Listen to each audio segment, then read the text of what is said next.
Hello, my name is Hassan Sorrells, and this is the Leadership Lessons from the Great Books podcast, episode number 68, with my guest co-host today, Richard Messing. Hello, Richard. How are you doing? Doing great, Hassan. Thank you very much for inviting me to participate in this podcast with you today. Awesome. I'm really glad for you to be here, and we're going to be reading today from our book. And I'll talk a little bit about the background of this book on the podcast in just a moment here.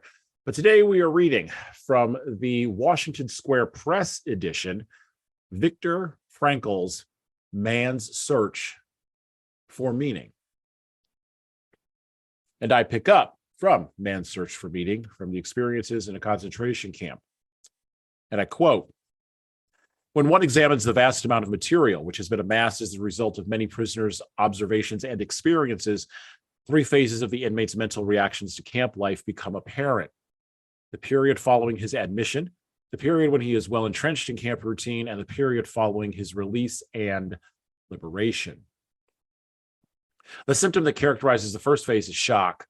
Under certain conditions, shock may even precede the prisoner's formal admission to the camp. I shall give as an example the circumstances of my own admission. 1,500 persons had been traveling by train for several days and nights. There were 80 people in each coach. All had to lie on top of their luggage, the few remnants of their personal possessions. The carriages were so full that only the top parts of the windows were free to let in the gray of dawn. Everyone expected the train to head for some munitions factory in which it would be employed as forced labor. We did not know whether we were still in Silesia or already in Poland. The engine's whistle had an uncanny sound like a cry for help sent out in commiseration for the unhappy load which it was destined to lead into perdition. Then the train shunted, obviously nearing a main station. Suddenly a cry broke from the ranks of the anxious passengers. There is a sign, Auschwitz. Everyone's heart missed a beat at that moment. Auschwitz, the very name stood for all that was horrible. Gas chambers, crematoriums, massacres. Slowly, almost hesitatingly, the train moved on, as if it wanted to spare its passengers the dreadful realization as long as possible. Auschwitz. With the progressive dawn, the outlines of an immense camp became visible. Long stretches of several rows of barbed wire fences, watchtowers, searchlights, and long columns of ragged figures, gray in the grayness of dawn. Trekking along the straight, desolate roads to what destination, we did not know. There were isolated shouts and whistles of command. We did not know their meaning. My imagination led me to see gallows with people dangling on them. I was horrified, but this was just as well, because step by step we had become accustomed to a terrible and immense horror. Eventually, we moved into the station. The initial silence was interrupted by shouted commands. We were to hear those rough, shrill tones from then on, over and over again in all the camps. Their sound was almost like the last cry of a victim, and yet there was a difference. It had a rasping hoarseness, as if it came from the throat of a man who had to keep shouting like that, a man who was being murdered again and again. The carriage doors were flung open, and a small detachment of prisoners stormed inside. They wore striped uniforms, their heads were shaved, but they looked well fed. They spoke in every possible European tongue, and all with a certain amount of humor, which sounded grotesque under the circumstances. Like a drowning man clutching a straw, my inborn optimism, which has often controlled my feelings, even in the most desperate situations, clung to this thought. These prisoners look quite well. They seem to be in good spirits and even laugh. Who knows? I might manage to share their favorable position.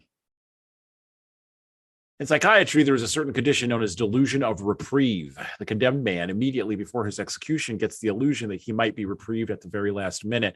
We, too, clung to shreds of hope and believed to the last moment that it would not be so bad. Just the sight of the red cheeks and round faces of these prisoners was a great encouragement. Little did we know then that they formed a specially chosen elite who for years had been the receiving squad for new transports as they were rolled into the station day after day. They took charge of the new arrivals and their luggage, including scarce items and smuggled jewelry. Auschwitz must have been a strange spot in this Europe of the last years of the war. There must have been unique treasures of gold and silver, platinum and diamonds, not only in the huge storehouses, but also in the hands of the SS.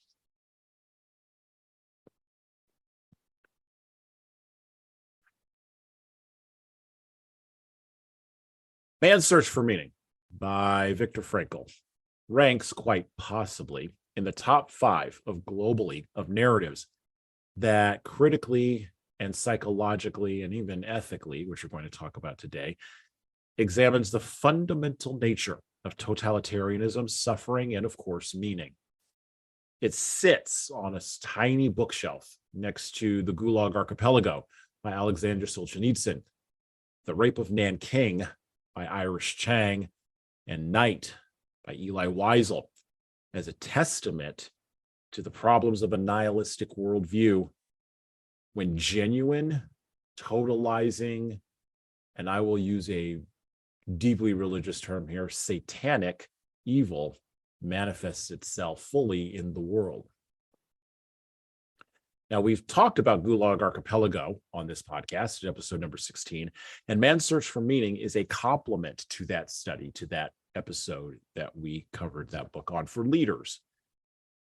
Here's a little bit about Viktor Frankl. I'm going to front load this because normally I talk a little bit about the author, because I think that's important for context. So Viktor Frankl was born in March of 1905 and died in September of 1997. As a Jewish Austrian teenager, he began corresponding with Sigmund Freud via mail and eventually studied medicine at the University of Vienna in 1923. In 1937, he began a private practice, but the Nazi annexation of Austria in 1938 ensured that his path would lead directly to the Theresienstadt concentration camp. Now, pause on this, and if you go and you look online, if you go and look on the internet, you will see that there are some controversies around Viktor Frankl and around his memoir of his time in the concentration camps. There are some survivors of the concentration camps who have critiqued his examination, have critiqued his documentation, and have even questioned Frankl and what he did to survive, including some Jewish survivors accuse him of conducting surgeries and collaborating with the Nazis while in the camps in order to live. Now, we're not going to get into the weeds with all of that. Like I said, if you want to go and explore that, you can go ahead and look.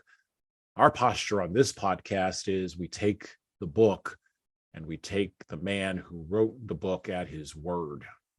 We have to, because that's all we've got in this, the almost 80 years past the Nazi horrors.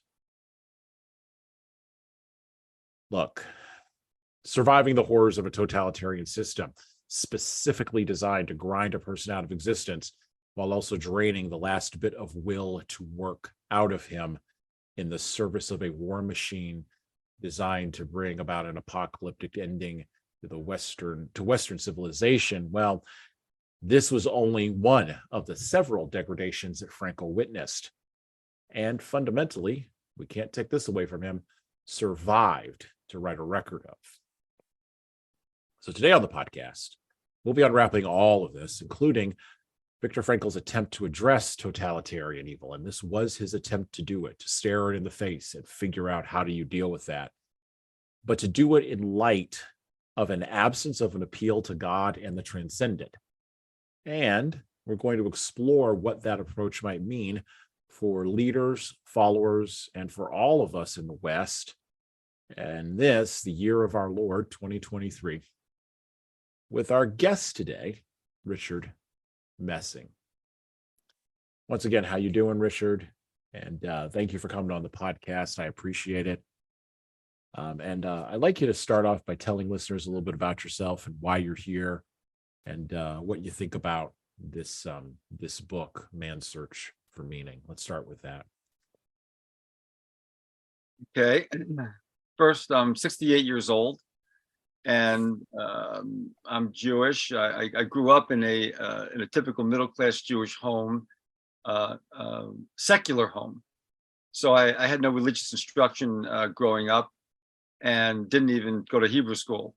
We didn't have a bar mitzvah until I was 20 years old, and I walked out of the student union of Stony Brook University one summer day, and some black hat Jews were standing there and invited me into their truck to have a bar mitzvah. That's when I had my bar mitzvah. So I had an unusual experience growing up as a middle-class Jewish boy from Long Island. And so I didn't become religious myself. I didn't start dabbling in religion until I was 35. And now I am deeply a devout Jew. But the work that I'm doing is in the field of ethics. And it's not in the field of religion. It's in the field of understanding the chronic nature of the human condition.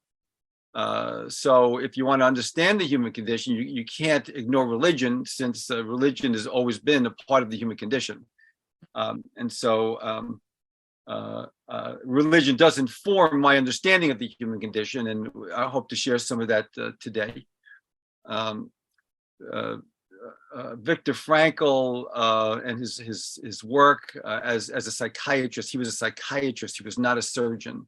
He was a psychiatrist. So I'm surprised to hear that some people, accused him of doing surgery while he was at concentration camps. But when you're in a situation like that, anything's possible.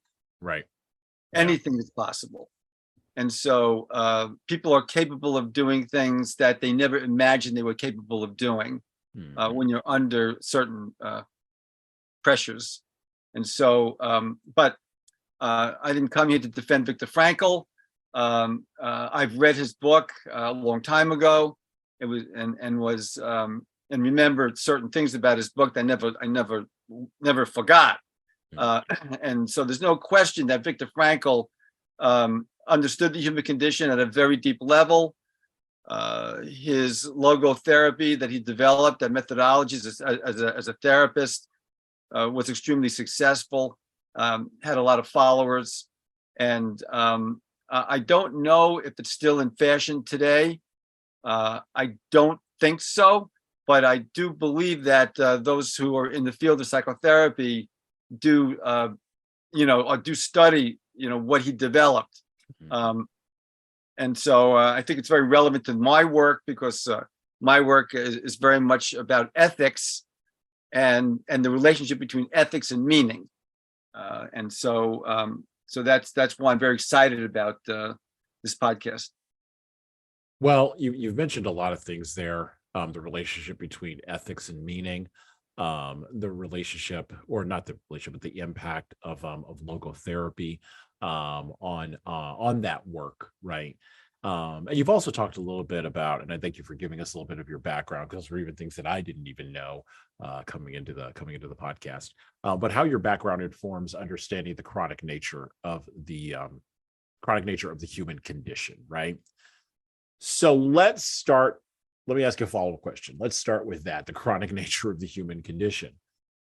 One of the things that all three of those books that I named, actually, all four of them that I named, Night by Eli Wiesel, The Rape of Nanking by Iris Chang, Gulag Archipelago by Alexander Solzhenitsyn, which again, we covered that one on the podcast. And of course, this book, Man's Search for Meaning. Those books are about staring at the ugly parts of the human condition. They are an attempt to wrest sanity from a space where the insane has been, to use a modern term, normalized. I think they are also, all of these books, including Man's Search for Meaning, and we'll talk a little bit about Frankl's work on logotherapy, because I think his work on logotherapy was an attempt to navigate existential distress, and we're going to talk a lot about that, but the existential distress, and to separate that from genuine mental health issues, which by the way, even he says are not the same thing. So that's the context or the background for my question here on the chronic nature of human condition. My follow-up question here. When we look at the chronic nature of the human condition, well, I mean, it's the perennial question, right? Why do bad things happen to good people? And I'm not being flippant here. I mean, Frankl was minding his own business, just as every other Jew was in Europe. in the early part of the 20th century. Religious or not, they were minding their own business. And I've been to the Holocaust Museum in Washington, D.C. twice, actually. And I've been to the traveling display a third time. And the thing that kills me the most about going to that place, and you can't talk about Frankl without talking about the Holocaust, but the thing that kills me the most about that is once you lay it out, you can see the steps that the National Socialists took, particularly after they got in power, that were going to lead inevitably to a place like Auschwitz. That's why the final solution, as horrifically horrible a titling of that thing is actually horrifically accurate. It's horrifically accurate. It's a dead target, right, for what that ideology was aiming at. And they said it out loud. Right. They said it out loud. Right. So why do bad things happen to good people? Like, you're the ethics guy. So why are they behaving? Because that's the first thing that like my listeners are going to, why do leaders behave unethically? Why? And by the way, after example of how this doesn't work and it leads you down a bad path, and yet we still wind up in the same place. And we're front loading the hard question early. So let's just get it out of the way. Well, first of all, why do bad things happen to good people is only half the story. Yeah. Why do good things happen to bad people? Right. That's the other half of the story. Yes. Right. Right. And so this is a classic Jewish religious question. Moses asked God that question, and so I'll say it's paradoxical, obviously. And so, paradox is part of my work, but I'm not going to get into that now. But there is a way to explain this, but it requires a significant amount of time and to go into detail. But it has to do with, there's a theological explanation for this given by a sage called the Ramchal, Rabbi Luzzatto. He was an Italian rabbi, a sage, one of the most, respected sages, of all time. He's written, 26 books. The guy died at an early age, but he was so prolific. It's hard to imagine how a human being could have produced what he produced. He has an explanation for this, but there's a whole book on it. I have the book right here. It's called The Way of God. If anyone was interested, this is the book. Yeah. This is the book, The Way of God, by Luzzatto. You buy the book, he explains it. You buy the book, you get the answer to the question. Exactly. But essentially, and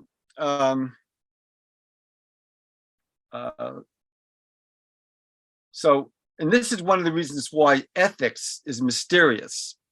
When I say mysterious, what I mean is that if I asked you, do you think the world needs to become more ethical? Yes. You will say, what are you kidding? Look at what's going on in the world. It's obviously it needs to become more ethical. Almost everyone responds that way. If I said to you on a scale from 1 to 10, how important is ethics to you? Like, how important do you think it is? If 10 was most important and 1 was not very important, what's your answer? It's a 10. Yeah, it's very important. It's a 10. Yeah. So then I have to say, well, if this is so obvious, do I have to show you data to convince you that ethics is important, that the world needs to become more ethical? Do you have to see data on this? No, I just look around my own life. No, I don't need data. Exactly. So why isn't the public school system requiring 1 course on ethics? Why don't the universities? If you're a math major, a physics major, a biology major, you don't have to take a course on ethics. Yeah. They don't require what? How can that be? That's a mystery. Now, so you see that you get the mystery? Yeah, I get the mystery. It's a mystery. Oh, yeah. Why is this? I suggest the reason is the following. In order to be ethical, or not ethical or unethical. You have to be free to choose between right and wrong. You have to be completely free, regardless of what's going on around you or inside of you psychologically or outside of you. You can't control all this stuff. But when it comes down to making a decision between right and wrong, you have to be free to make that decision. Because if you're not free, if something else is determining your choice, you can't claim to be ethical and you can't claim to be unethical because something else is causing you to make the choice. That maybe that thing's ethical or unethical, but it's not you. Right. So what is that other thing? That's the question. And so you have to have free will. Yeah. In order to be ethical or unethical. And the problem with free will is, well, put it to you this way. There's no freedom in the physical world. Nothing physical is free.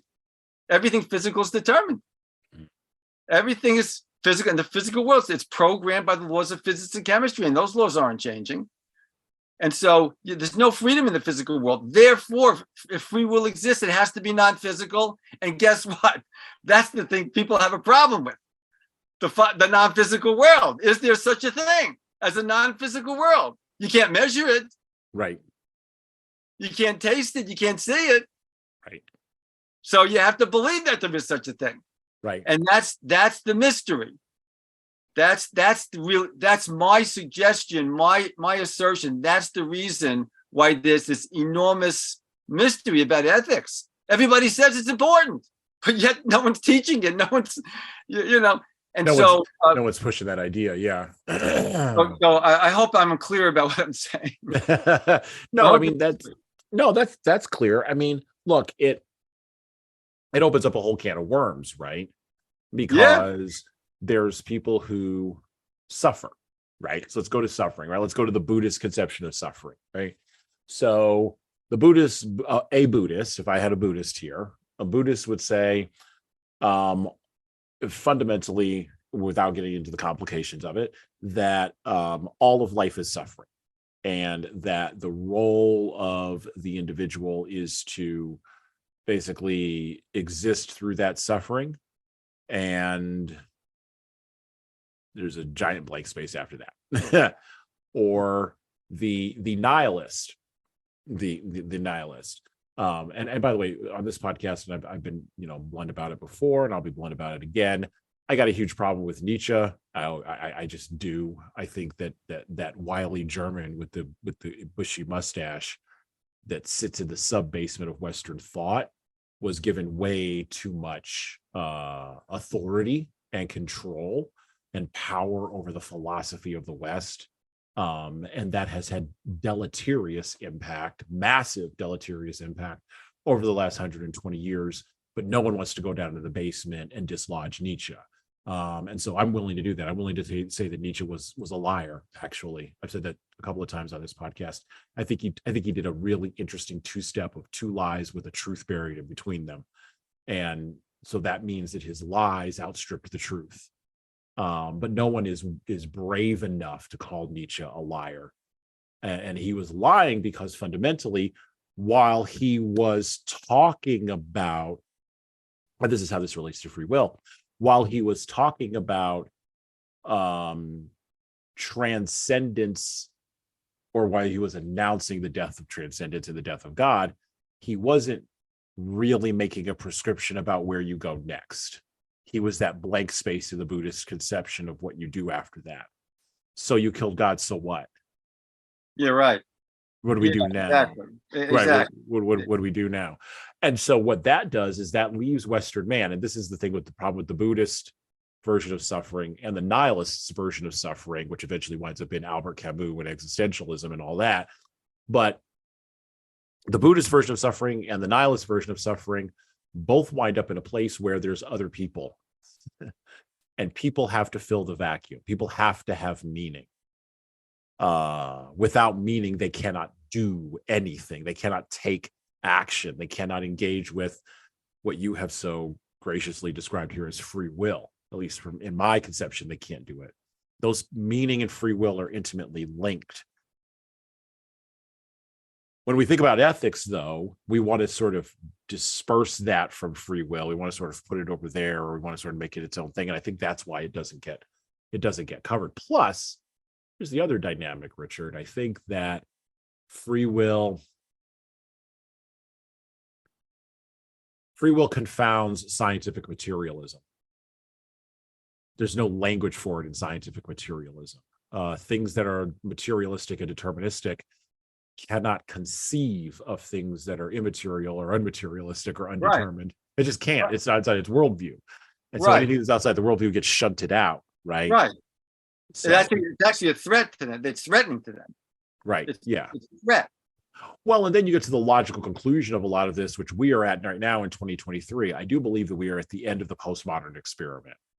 I think we're at the end of deconstructionism. I think that guys like Yuval Noah Harari and all those other knuckleheads that are having secret meetings with each other, I think they're late gamers. I think they're late to the game. They're having secret meetings? Yeah, they're all having secret meetings. I guess they invited you because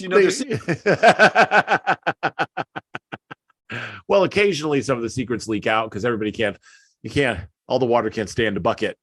So, all the people that are going to the secret meetings and all of that, they don't have any solutions because they don't know what's going on either. And so the people who are going to figure this out are going to be the leaders on the ground, which is why I do this podcast. The leaders on the ground are going to figure this out.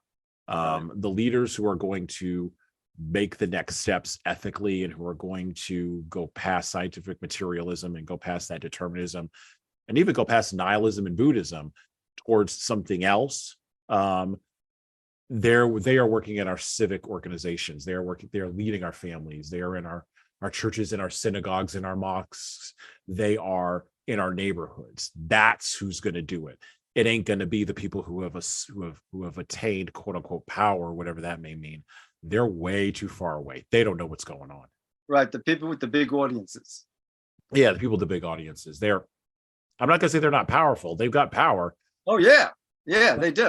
But at the end of the day, power can be ethical or unethical. Right, exactly. And they could be very well-meaning. Yuval Harari is a very well-meaning person. He's a well-meaning person. Okay? I like the guy, but I think he's dangerous. Yeah.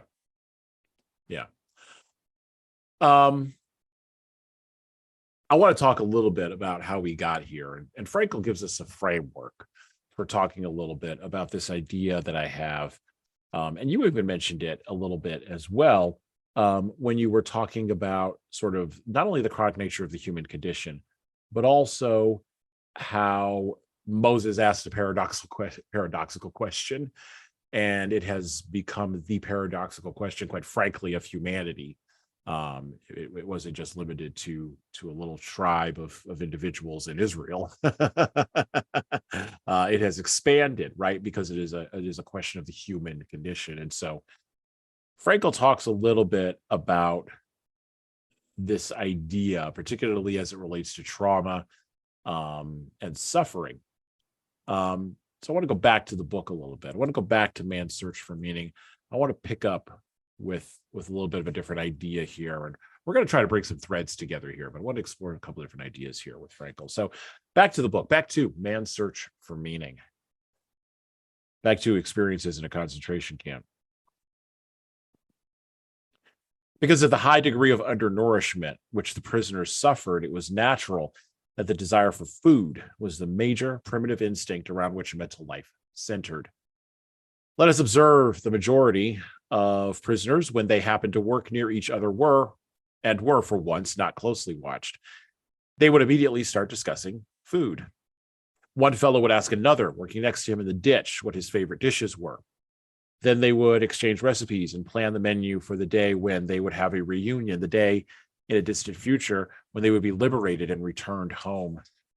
They would go on and on, picturing it all in detail, until suddenly a warning was passed down the trench, usually in the form of a special password or number. The guard is coming. I always regarded the discussions about food as dangerous. Is it not wrong to provoke The organism, with such detailed and effective pictures of delicacies when it has somehow managed to adapt itself to extremely small rations and low calories. Though it may afford momentary psychological relief, it is an illusion which physiologically surely must not be without danger. During the latter part of our imprisonment, the daily ration consisted of a very watery soup given out once a daily and the usual small bread ration. In addition to that, there was a so-called extra allowance consisting of 3/4 of an ounce of margarine or of a slice of poor quality sausage or a little piece of cheese or a little bit of synthetic honey or a spoonful of watery jam, varying daily. In calories, this diet was absolutely inadequate, especially taking into consideration our heavy manual work and our constant exposure to the cold in inadequate clothing. The sick who were under special care, that is, those who were allowed to lie in the huts instead of leaving the camp for work, were even worse off.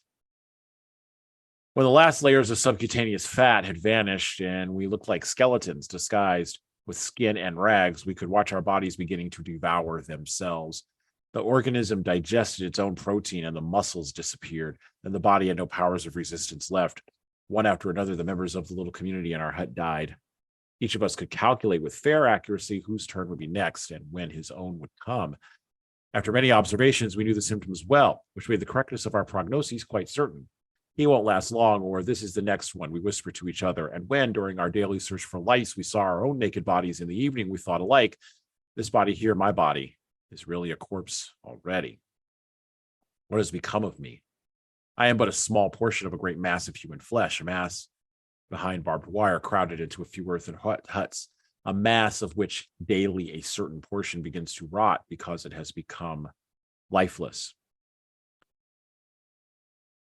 I mentioned above how unavoidable were the thoughts about food and favorite dishes which forced themselves into the consciousness of the prisoner whenever he had a moment to spare. Perhaps it can be understood then that even the strongest of us was longing for the time when he would have fairly good food again, not for the sake of good food itself, but for the sake of knowing that the subhuman existence which had made us unable to think of anything other than food would at last cease.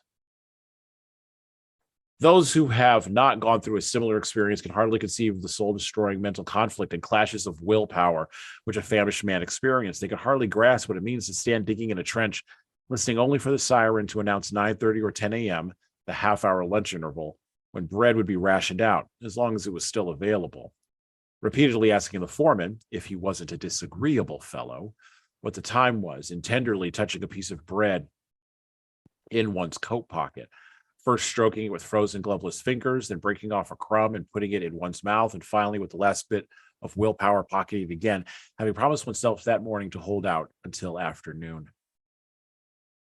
We could hold endless debates on the sense or nonsense of certain methods of dealing with the small bread ration, which is given out only once daily during the latter part of our confinement.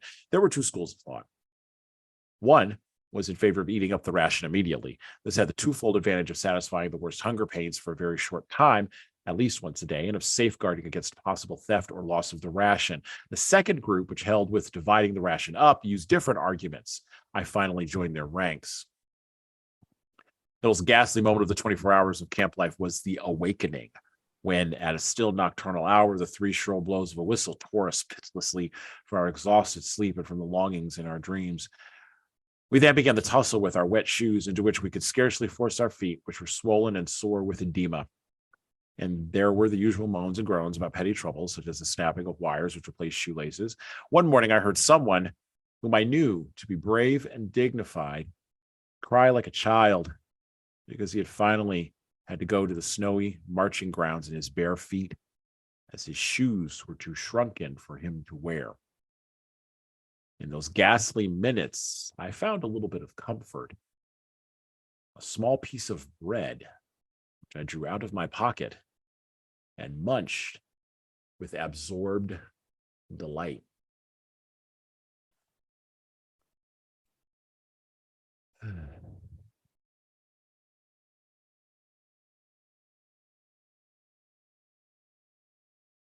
Even in the pursuit of totalitarian goals, and I mentioned going to the Holocaust Museum and being sort of blown away by how incremental the Nazi regime was.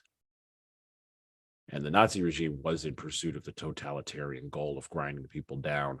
They knew something that ethical people or people who are good, seem to miss about evil people. Here's what they knew. They knew that big swings don't work. It's the small, everyday grind on a human being, even in a concentration camp scenario, that transforms, it transmogrifies, it grinds down the human spirit into human dust. Good people, if you're listening to the podcast, if you think of yourself as good, if you think of yourself as a person who would never be a totalitarian camp guard, right? If you identify more, and Jordan Peterson says this very often, and it is true, if you identify more with the victims of Auschwitz or the Gulag than you do with the perpetrators, you've kind of missed the evil in your heart. Good people need to recognize that evil lies in small details. It lurks around the corner, right? It doesn't just come about because of large, big swings. Look, if you're going to steal from your company, you're not going to start with $1 million. You're going to start with the paper clips. If you're going to cheat on your wife, you're not going to start by going to the person that's closest to you and saying, hey, you want to go to the hotel? No, you're going to start with the pornography on your phone. If you want to steal money, if you want to engage in murder, even that good Jew Jesus said this, if you're going to engage in murder, you're going to start in your heart first. You're going to start with small hates, small envies that build up over the course of time. That's an idea, and I take this term from the theologian and author and writer Doug Wilson, operating up in Idaho, so it's not my term, but it does work here. It's called smash mouth incrementalism, because that's what evil does to you, right? Like smash mouth football back in the day. We're just going to grind you and grind you and grind you on every down. That's what evil does to you. It grinds you down day after day. The envies, the lusts, the greeds. But I'm a good person, you say. Well, okay. If you want to defeat an evil ideology, words matter. You must recognize what that evil is. You must label it accurately. And then you must design, and this is very important, a doctrine of optimistic victory to overcome it. But it's got to be based on a worldview. This is what Augustine did. But you have to have a positive vision of the future in order to make this work. And you have to take the long view. There is a meaning crisis going on right now in the West, and we didn't wind up here in big swings. We wound up here incrementally. And so, Richard, when I read Man's Search for Meaning, it's even it's right there in the title. How do we solve the problem of meaning? How do we make, in Frankl's case, he was searching for the answer for how to make suffering meaningful, right? How to draw something out of that. But the vast majority of people who are listening to me right now, they don't even know anybody who served in World War II, much less anybody who was in a gulag or a concentration camp. That's almost gone out of history now. Our sufferings are, I can't get Netflix, or I might have to miss a meal today. That's not suffering. Right. Well, you see this in the rise of. I know what you mean. You know what I mean? Yeah. You see this in the rise of stoicism, right? Where people have anxiety and they're equating that anxiety with suffering. Anxiety is suffering. Anxiety is suffering. Well, anxiety is suffering. Well, let's flesh that out. Like what strikes you most? I know you said you read Frankl a while ago, and so a lot of this may be reminders, but I want you to think about your work and Frankl's work. How do we approach and solve the problem of meaning in the 20th century? Like, how do we do that for folks? First, I want to comment on a few things that what you said. I totally agree with you, and it's a basic Jewish concept that that evil and what we're talking about, the enemy. Right, the enemy, right? It's definitely inside of us. Another great sage, Rabbi Bachya, 900 years ago, wrote a book called Duties of the Heart. Again, one of the greatest, most studied, repeatedly studied Jewish texts by all Torah scholars. Says point blank, our number one enemy is inside of us. We call it in Judaism the evil inclination. Mm-hmm. Okay, and so and it's sitting in wait, looking for every opportunity to get our attention and to get us to do what it wants us to do. Isn't that in the Cain story, the story of Cain and Abel in Genesis, right? Yeah. So, God says he's knocking at your door. Yeah, he's lurking, right? I think of the King James version, it doesn't matter, but like the translation there is similar in tone of the idea, right? Evil lurks at your doorstep, and it's almost it's almost a lust type idea there, that evil is desiring you, right? I don't even think but I personally don't believe that this evil is a non-physical thing. I believe that just like there's artificial intelligence, right? Highly powerful computing systems that are able to create models of our own behavior. Those AI systems, when you go onto Facebook, right? You go onto Instagram, their AI systems are recording every single thing you do on their platform, every like, every dislike, how many seconds you spend on every page, what you buy, what you don't buy. They build a behavioral model of you so that the next time you come back, they know exactly what messages to send you, to keep you on their platform, to control your behavior. And that's how they sell you to their advertisers. It's my professional opinion, after studying and working this out, studying the human condition, and I teach this in my course, The Change Agent, that this is exactly what our own nervous system is doing to us. It's watching us constantly. Why? Because we have a free will.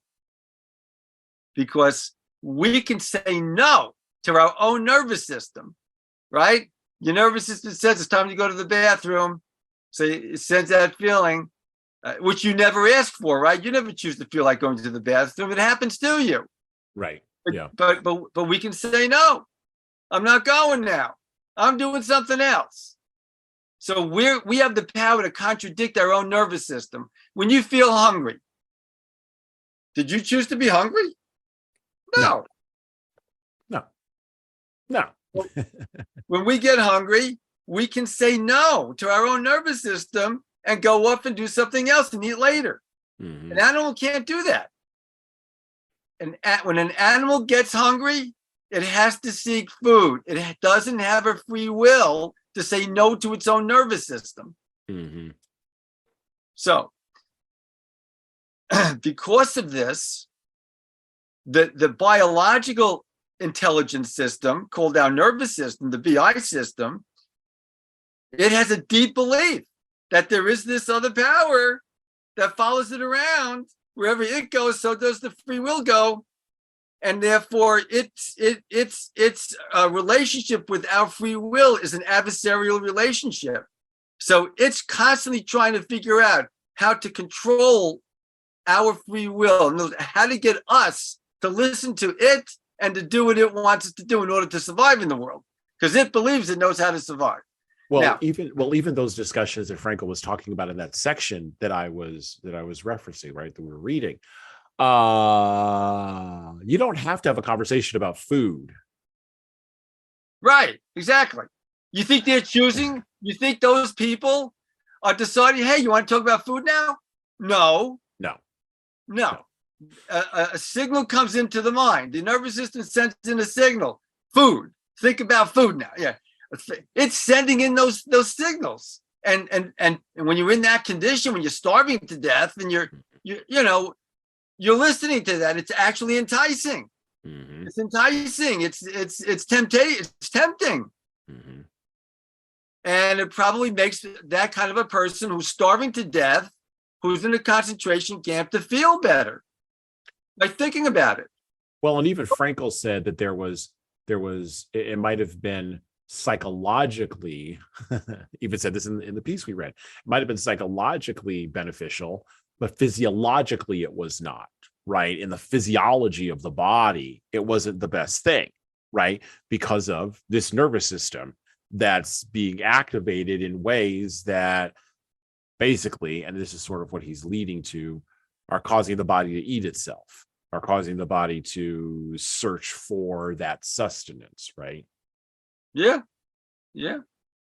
Um, By the way, all systems that are not, that don't include ethical principles eventually destroy themselves.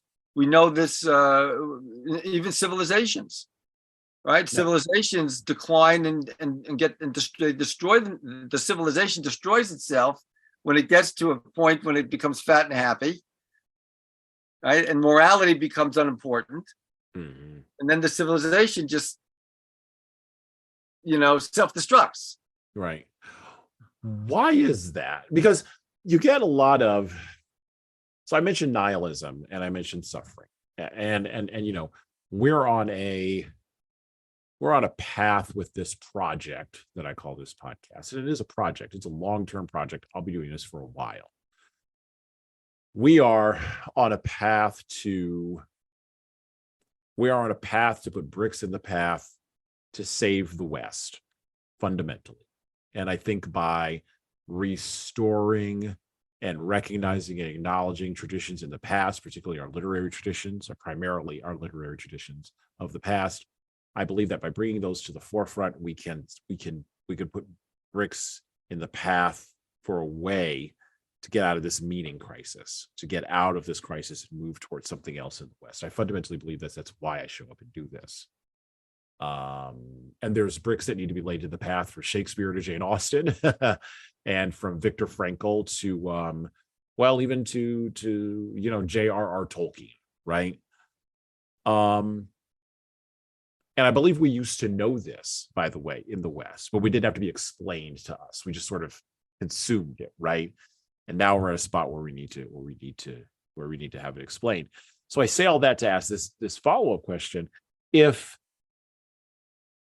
we are in an adversarial relationship with ourselves, which I fundamentally believe that you're correct, and nation states, which are larger systems of basically what's going on inside of individuals, are at war with themselves, right? It's just a scale issue, right? At that point, how do we know where is the location of meaning if it's not in the body, right? Because the body is the thing. This is why scientific materialism has taken off in the 20th century. Because we did a lot of amazing things in the 20th century. We did a lot. We can't take that away from human beings. Like, yes, there was totalitarian tyranny. Yes, there were gulags and concentration camps and Pol Pot and the Khmer Rouge. And yes, like Chairman Mao and the Long March and all of that. 100 million dead people. We talk about it on the podcast all the time. But there was also Henry Ford and people moving from farms to factories, and more wealth created in more parts of the world because of globalization than at any other time in human history. Human beings did that too. It wasn't all just negative. It's paradoxical. It's paradoxical, right? So if I'm in 2023 or 2024 or whatever the heck I'm listening to this podcast, I'm looking for a way forward because those 20th century modes aren't going to work for me anymore. If I'm looking for a way forward and all I still have is the body, I'm trapped in here. I can't get out. How do I overcome the body? How do I overcome this adversarial relationship? Right. Okay. It's actually, in my opinion, not that complicated. It's paradoxical. It's not complicated. It's paradoxical. So in other words, what I'm saying is, number one, you have to understand the paradoxical nature of it. If you don't understand that, then you're not going to be able to find that way out. And so I'll put it to you very simply. If somebody lies to you and you don't know they're lying, right, that you might believe them. If you believe that lie, you now have false information about reality, about the world. You think the world is this way when it's really this way. And you're not going to know that you have that false information. Therefore, you can't know what your false beliefs are. Correct? If you can't know what your false beliefs are, you can't know how many you have. You could have a mountain of false beliefs and not know it. It's like an iceberg. Mhm. Picture an iceberg, right? You see the tip of the iceberg above the water, Mhm. but you have no idea how much of the iceberg is below the water. That's Right. why ships crashed into icebergs and got destroyed. Right. That's the human condition. It's inevitable that we have false beliefs, and we can't know how many we have. Mhm. Now, and let's say someone tells you something that they believe is true. They're not lying. They believe it's true. It makes complete sense. You believe it, but it's really false. Neither of you know it's false, but now you got another false belief about the world. And then you tell your friend about it and they believe it. Now they've got the false belief. You can quickly see, how rapidly human beings can acquire false information about the world and then pass it down from generation to generation. So this is why I wanted to get you on the podcast, because this is a very, if I may be so bold, this is a very Judaic way of looking at this. Very much so. Unfortunately, or fortunately, depending upon your perspective, we live in a world that is, like I said, driven by scientific materialism, which endlessly searches for an answer to that because it doesn't like a lack of utility as an answer to questions, and it doesn't like mystery. I want to give you half of my answer. Oh, you only give me half the answer. Okay, so you're going to get to the utility and the lack of mystery. Okay, go ahead. Yeah, because that is the pushback, by the way. You said it's in the body, right? How do we deal with this? Well, if it's true that we are full of false information about the world, which could be about God also. I mean, do I know that God really exists? I'm a devout Jew. I believe in God. Do I know with certainty he exists? He hasn't introduced himself to me yet. Okay. Okay. So, we can't. If you don't know what your false beliefs are, you can't be sure what your true beliefs are. Right. Okay. Okay. That's just little logic. That's simple logic. Yeah. Now. So the answer is, you have to have an external source of wisdom to help you correct your false beliefs. And when you're making decisions, right? When you're talking about decision making, how do we get people to make better decisions, more ethical decisions? Well, we can't trust ourselves wholeheartedly, because if we're full of false information, our nervous system doesn't know that it's false. We don't know that it's false. I just gave you the logic. Right. And therefore, you have to have some external source of wisdom to help you correct your false beliefs and to learn more true beliefs about the human condition and the world. And so that's called an ethics framework.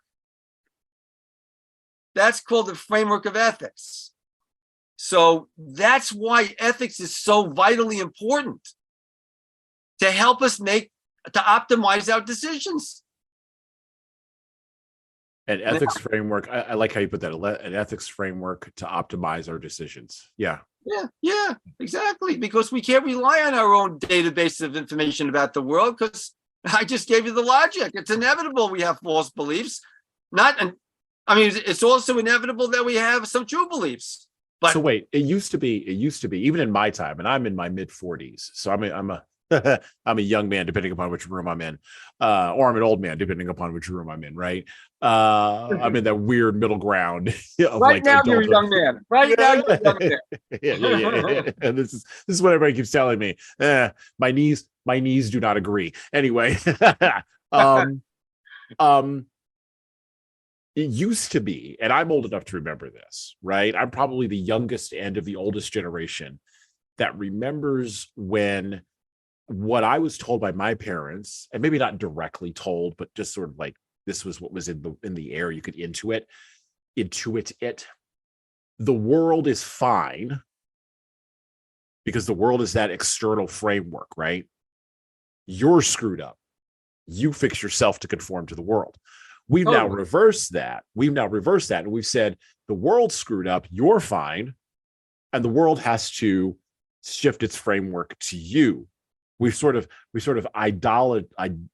an idol out of individualism, right? Right. That's right. That's right. That That's right. crushes meaning, right? Because if the world is messed up and I'm fine, then what do I need an ethics framework for? I'm fine. Exactly. It's the world that needs the framework. I'm fine. Exactly. People have it completely reversed. They've got it completely reversed. That's what's going on in Western civilization now. It's upside down. Now, so I just want to finish up my answer to your question. Well, we're thinking and we're talking. That's what we're doing. Yeah. The answer is if you need an external source of wisdom, that's what the Bible is. That's what the Bible is. That's why, from the Jewish perspective, that's why God came down and gave humanity, not just the Jewish people, humanity, the Bible. Yep. Because he looked down at the way humanity was functioning up until that point, and he was disgusted. Well, we're partisans for the Bible. We're a pro-Bible podcast. We believe the Bible should be explored, I'm just saying.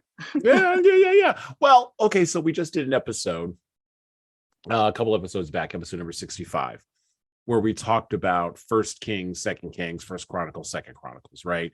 In the King James version of the Bible. Your mileage and may vary, Richard, but that's how I have it in my Bible. And what we talked about was how the stories of the kings of Israel and the chronicles of various individuals after Judges and even after David, time of David and Solomon, they create a framework for understanding how, yes, ethics operates, but even more importantly, the relationship of the individual to the state, the relationship of the individual to the civil magistrate. Because we go from Judges, which ends with that horrible statement in the book of Judges, everyone in Israel did what was right in his own eyes, basically, which is that's problematic. Yeah. To use a modern term, that's problematic. Exactly. We move in stages through a series of, shall we say, particularly after Solomon. And actually, I think Solomon wasn't that great, even though he built the temple. He fell. He fell at the end. Yeah, he did. We moved through a series of worse and worse kings. I mean, Rehoboam, Jeroboam. Probably the best one out of the bunch was King Josiah, the boy king. But there were a few other ones that were kind of okay. But for the most part, most kings, whether it was in Judah or in Israel, were kind of like Ahab. They were kind of doing whatever they wanted. And then you'd have a prophet like a Jeremiah come along. And we even explored the story of Jeremiah and Ahab, which is my personal favorite, one of my personal favorite stories in the Old Testament, where Jeremiah basically calls on God to light the pyre on fire with the priests of Baal, and then he runs them down and kills them all. I love that one. But then right after that, in the very few verses later, he's hiding underneath a tree and he's depressed because Jezebel's after him. Like it's all whole story arc, right? He goes from talking ridiculous prophet smack to the prophets of Baal and to Ahab. I mean, and Ahab was there. The civil magistrate was there to see the role of religion, right? To see God come down from the sky. You talked about how God hasn't talked to you. Yeah. Well, guess what? You talked to Ahab. You're right. And then Jeremiah, and Jeremiah's there. Everybody's there, and then he arcs into being underneath a tree and being depressed. So it's that whole human arc, right? Jeremiah was a human being just like we all are. That's right. The whole Bible, the whole thing, it doesn't hide anything. It shows even these great people were flawed. Right. I mean, it's not hiding anything. It's showing the human condition. And so that's why I always took the whole approach to the Bible as I wanted to learn about the human condition from the Bible, because there's probably no better description of the human condition than the Bible. And so that's been my approach since the beginning, because I didn't know Hebrew and I had no religious instruction growing up, and so I didn't really think I was able to actually do it the way the religious Jews do it, and so I just that's actually anyway. So that was my approach. So what's your point though? What's your point? Well, my point is that, and I'm going to lead into Frankl here a little bit because he talks about religious belief. So Frankl, and we noted this. We read the Gulag Archipelago. Solzhenitsyn noted this too in the Gulag, right, in the Soviet Gulag. There would be people who would switch underneath extreme conditions. So you'd have somebody who would come in a secular atheist, a committed secular atheist, into a concentration camp situation or a Gulag situation, and all of a sudden they'd switch over to being devoutly religious, and if they survived for the remainder of their days, right?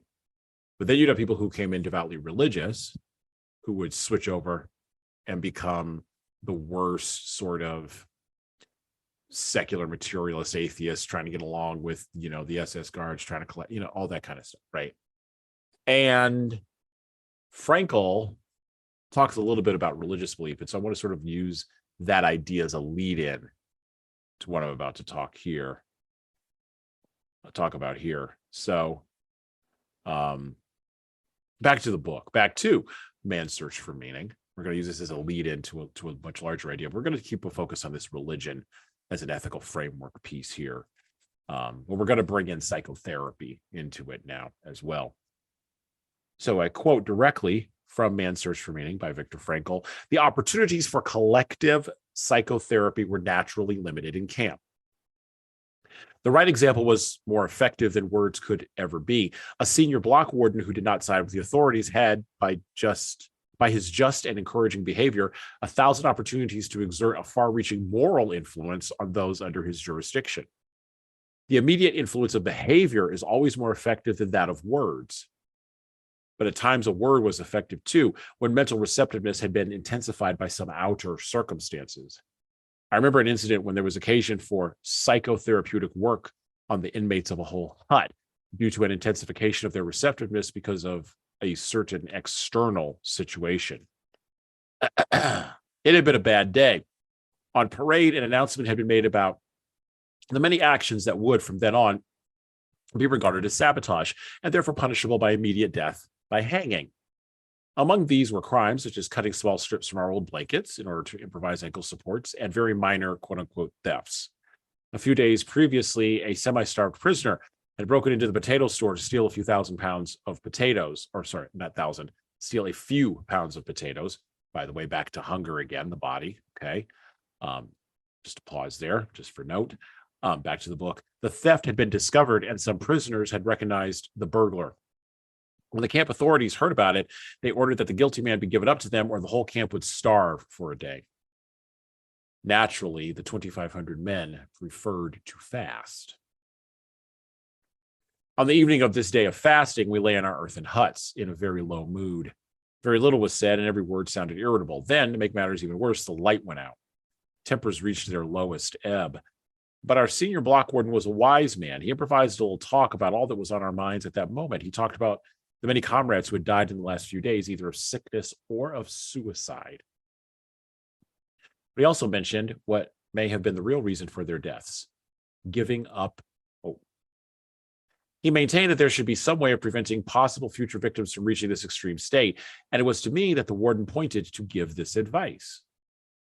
God knows I was not in the mood to give psychological explanations or to preach any sermons, to offer my comrades a kind of medical care of their souls. I was cold, hungry, irritable, and tired, but I had to make the effort and use this unique opportunity. Encouragement was now more necessary than ever. So I began by mentioning the most trivial of comforts first. I said that even in this Europe in the sixth winter of the Second World War, our situation was not the most terrible we could think of. I said that each of us had to ask himself what irreplaceable losses he had suffered up to then. I speculated that for most of them, these losses had really been few. Whoever was still alive had reason for hope. health, family, happiness, professional abilities, fortune, position in society. All these were things that could be achieved again or restored. After all, we still had our bones intact.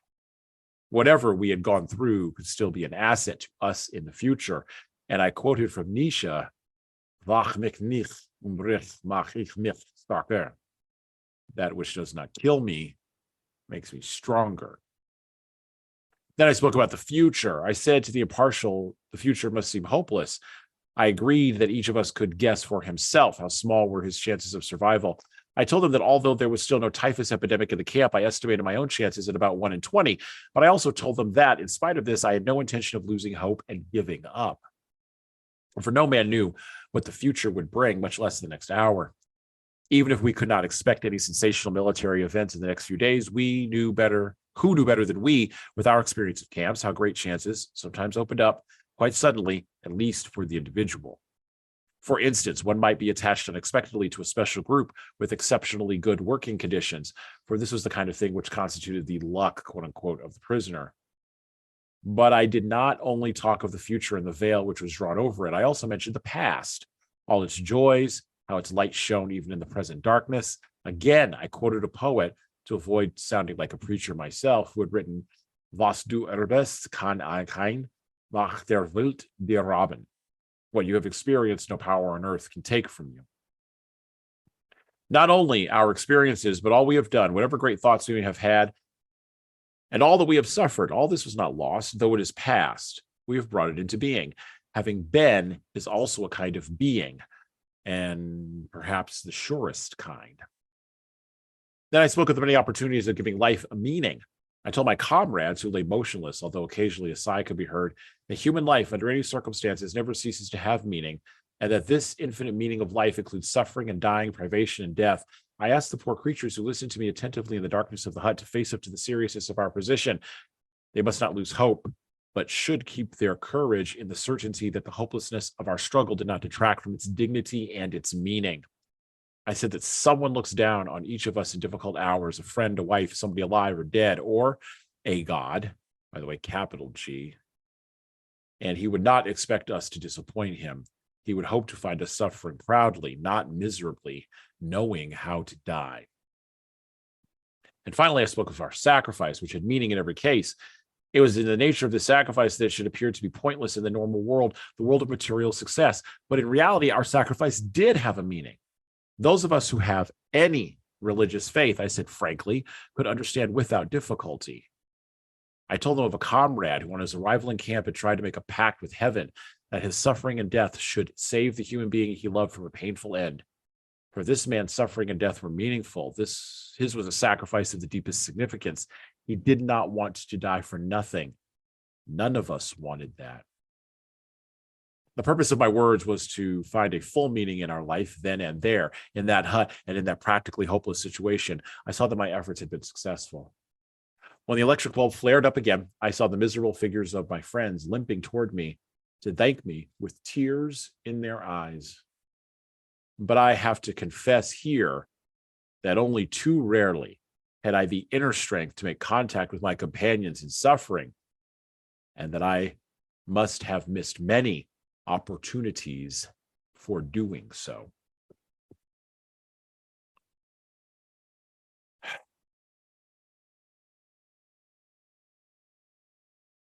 I mentioned the paradigm for meaning, and I'll let you go in just a second here, Richard. I mentioned the paradigm for meaning, right? Religion and atheists and religious people switching. Frankl later on says in a speech that's printed in this version of Man's Search for Meaning that he gave in 1984, and the title of the speech was, let me pull open the book here. The title of the speech was A Case for Tragic Optimism. He gave this speech in 1984. And in that speech, he mentioned this, quote, "Existential frustration in and of itself is neither pathological nor pathogenic. A man's concern over the worthwhileness of his life is an existential distress, but it is by no means a mental illness." I agree with that. Yeah, so do I. I was stunned when I came across that, right? Yeah, I couldn't relate to it. I can relate to it now, but Yeah. I think when I first read it, I don't think I could relate to it. But Yeah, if I had read this when I was 20, it wouldn't have meant anything. It would have been it would have been pretty words put together, but it wouldn't have stuck with me, right? yeah. So just to share with you, when I turned 50, I had already been working at Intel for 12 years. Mm-hmm. And one day the thought occurred to me, am I going to spend 8 to 10 hours a day for the rest of my life thinking about semiconductors? Right. It didn't sound meaningful. Yeah.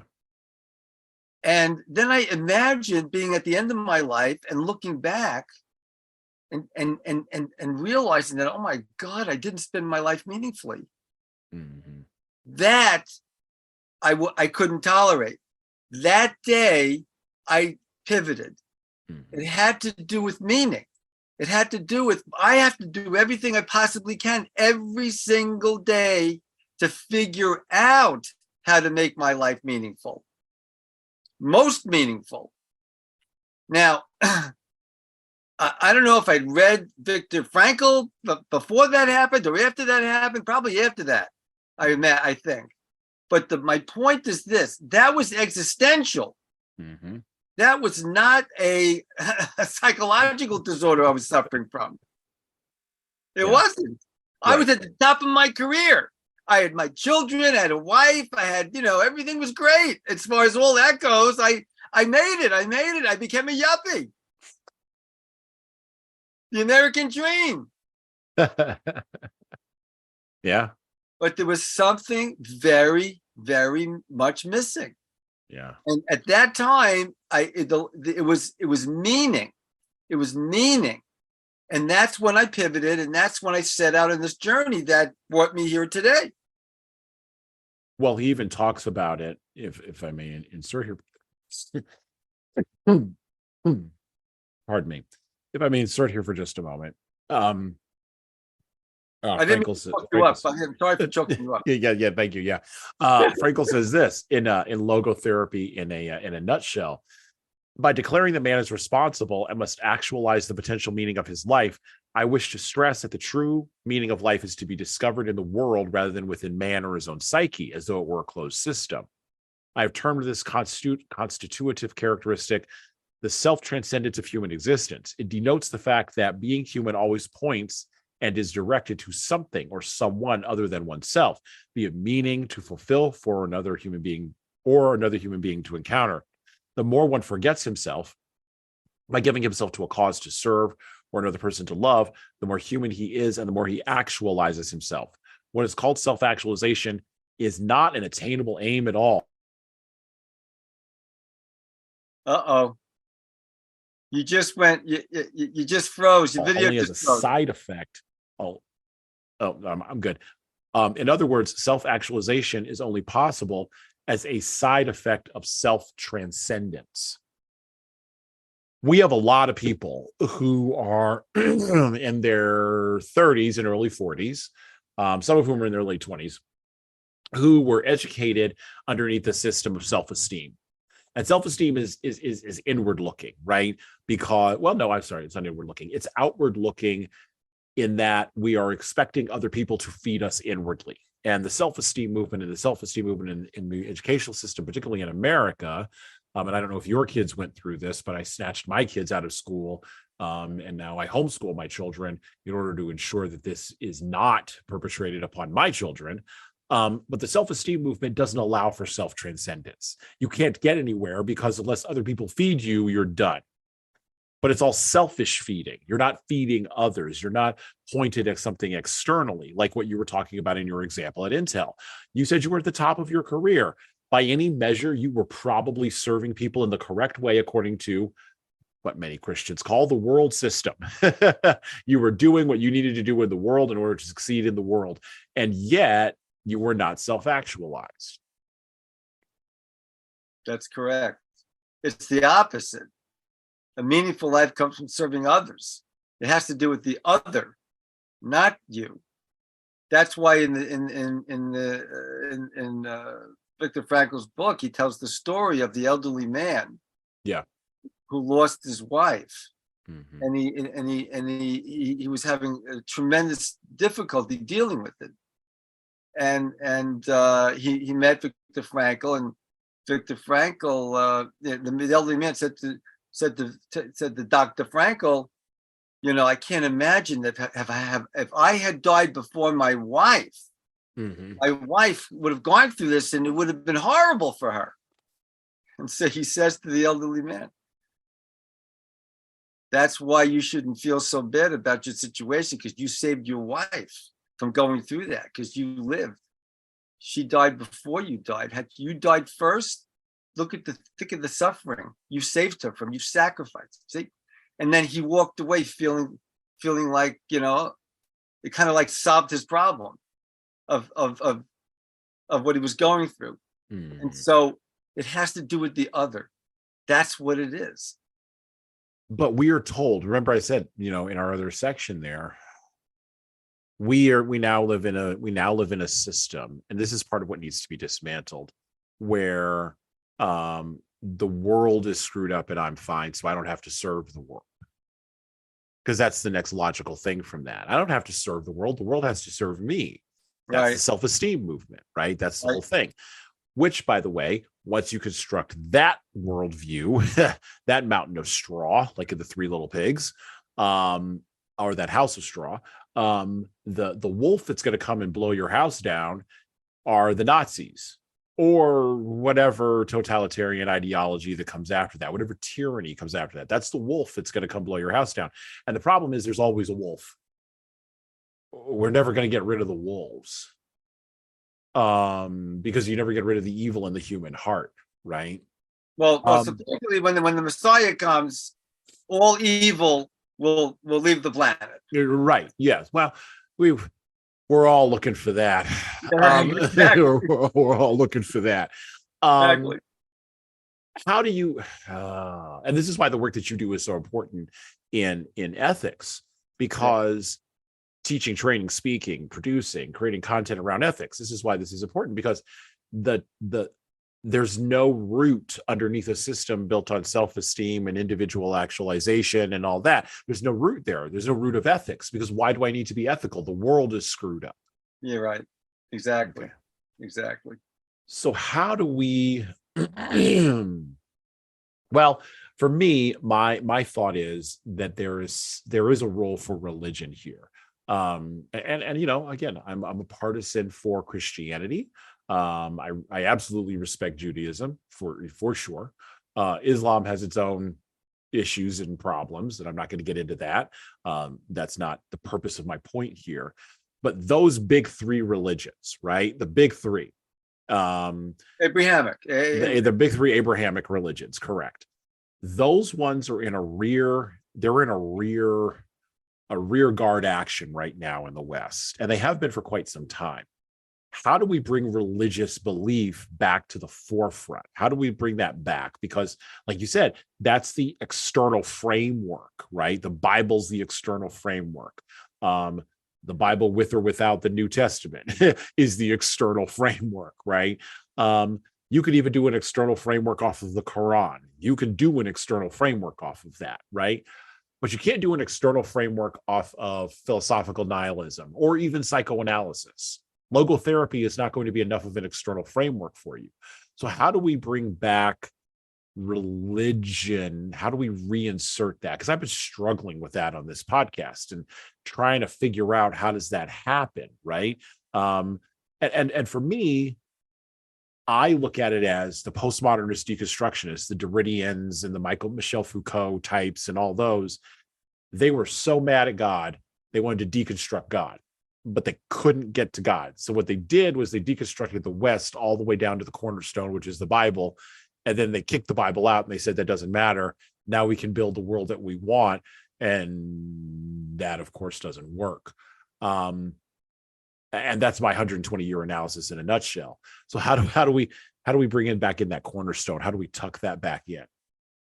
Well, first of all, the actuaries have already predicted, based on population growth, that because fundamental religious people, like Orthodox Jews, Haredi Jews, which are, the extreme right of the Orthodox, Yeah. and other, religions, the Abrahamic religions, they have many more children than those who are secular. Correct. The evangelical Christians and the Muslims as well. Yeah. Mhm. Exactly. Okay. So actuarially, the world is becoming more religious. Okay. If you just look at the numbers. Okay, that's what's going to happen over the course of the 21st century. And so it's going to happen naturally. The idea is, can we speed it up? Can it be sped up? And so the work that I'm doing is about ethics. Now, why ethics? Why did I decide to go into ethics? Very simply. I read an article by a consulting company called Infosys. In 2017, when I decided to start my own consulting company. In that article, the author said employers should help their employees become more human. Now, I never heard of such a thing, that an employer, a business owner, is now supposed to help their employees become more human.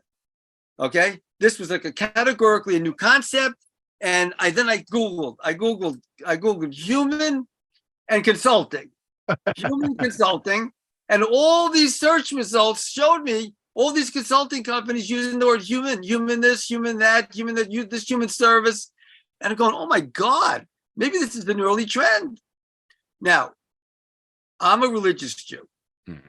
The deliverable of Judaism is ethics. The bottom line, from the Bible, the whole historical thing, all the stuff that religious Jews are learning are the ethical laws of how to behave in every aspect of life for Jews. Right. Okay. All of that's derived from the Bible.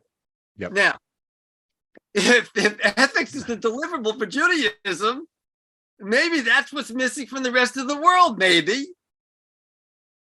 And so I looked at the world and I go, yeah, the world's pretty unethical. Maybe the world could use some ethics. That's why I decided to go into ethics.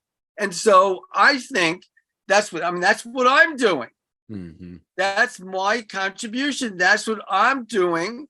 Of course, I do connect it, tangentially to, religion, tangentially, but it's not about religion itself. So I'm teaching people about the paradoxical nature of the human condition and chronic human problems. And that involves free will, which has to be, a non-physical phenomenon, and ethics is tied to that. And so there's the connection between the non-physical world and what the secular world believes in, which is physicality. So, but it requires both. If you're not free, if you don't have a free will, you are a robot. Biological robot, a puppet. And if that's what you want to believe, if that's what you think you are, that's your prerogative. I don't feel like I'm a robot. I mean, there are aspects of me that are robotic, that I do have habits, that that I behave certain way habitually. Yeah.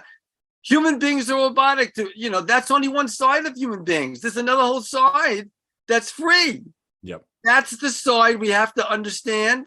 And that's the side of ethics. That's where ethics comes in. Now, to answer your original question, if you decide to live an ethical life, if you realize how important ethics is, and that's your discipline, you're going to learn how to be as ethical as possible. You're going to study ethics. You're going to incorporate that into your belief system. As you do that, you become more and more free. That's what happens. You don't have to be religious to be ethical. Secular ethics only takes a person so far. But there's a whole nother level above that religion provides. Scientists do not talk about the divine, the sacred, and the holy. Okay? Because they can't. Because that stuff's not physical. So if you want to hang out with the scientists, you want to believe that there's not holiness and divinity and nothing sacred, fine. Okay, hang out with the secular scientists. Not all, by the way, there's a lot of scientists that are religious. They just don't study. They know you can't study that stuff using the scientific method. That's all. And so if you want a taste of the holy, the sacred, and divine, that's all on the non-materialistic side, and it's everybody's choice whether they want to do that or not. But that's all of that provides another whole framework of ethics that you can't get to with using secular ethics, like what the philosophers gave us. Mm-hmm. Mm-hmm.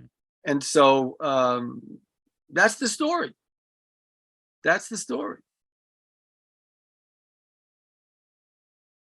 There's one other thing here I'd like to explore, and we're going to go back to the book, because I want Frankl to respond to Richard here with another idea, which I think is also something that ethics has to address: the idea of the truth and lies. Back to the book, back to Man's Search for Meaning. Oh, by the way, before you go, I just want to say, yes, religion is not perfect. Okay. No. Religion is not perfect. And so, religions have to improve also. Mm-hmm. And so it's not I just wanted to make that I wanted to add that. Okay. No. And if we were looking for, I'm going to frame it this way. If we are chasing perfection on this side of the veil, it can never be attained in any system that involves human beings. And religion fundamentally involves human beings. That's just it. To go back to the Old Testament, Genesis occurs, and by Genesis 4, everything's off the rails. Everything's off the rails. And everything's been off the rails ever since Adam and Eve, no matter what you may think of that as a literal conception, even as a psychological conception, right? Everything's been off the rails since human beings fell into history. And there's no way around that because of the human condition, the chronic nature of the human condition, which Richard has talked about, the chronic nature of suffering and how suffering engages with us, how we build systems and then relate to them, which I've been talking about. And of course, this fourth aspect, which we're going to talk about here in just a minute, what we tell ourselves, the difference between truth and lies. Like I said, back to the book. In Auschwitz, I had laid down a rule for myself, which proved to be a good one, and which most of my comrades later followed. I generally answered all kinds of questions truthfully. When I was silent about anything that I was not expressly asked for, if I were asked my age, I gave it. If asked about my profession, I said doctor, but did not elaborate. The first morning in Auschwitz, an SS officer came to the parade ground. We had to fall into separate groups of prisoners, over 40 years, under 40 years, metal workers, mechanics, and so forth. Then we were examined for ruptures, and some prisoners had to form a new group. The group that I was in was driven to another hut where we were lined up again. After being sorted out once more and having answered questions as to my age and profession, I was sent to another small group. Once more, we were driven to another hut and grouped differently. This continued for some time, and I became quite unhappy, finding myself among strangers who spoke some unintelligible foreign languages. Then came the last selection, and I found myself back in the group that had been with me in the first hut. They had barely noticed that I had been sent from the hut to hut in the meantime, but I was aware that in those few minutes, fate had passed me in many different forms. When the transport of sick patients for the rest camp was organized, my name, that is my number, was put on the list since a few doctors were needed, but no one was convinced that the destination was really a rest camp. A few weeks previously, the same transport had been prepared. Then, too, everyone had thought that it was destined for the gas ovens. When it was announced that anyone who volunteered for the dreaded night shift would be taken off the transport list, 82 prisoners volunteered immediately. A quarter of an hour later, the transport was canceled, but the 82 stayed on the list for the night shift. For the majority of them, this meant death within the next fortnight. Now, the transport for the rest camp was arranged for the second time. Again, no one knew whether this was a ruse to obtain the last bit of work from the sick, if only for 14 days, or whether it would go to the gas ovens or to a genuine rest camp.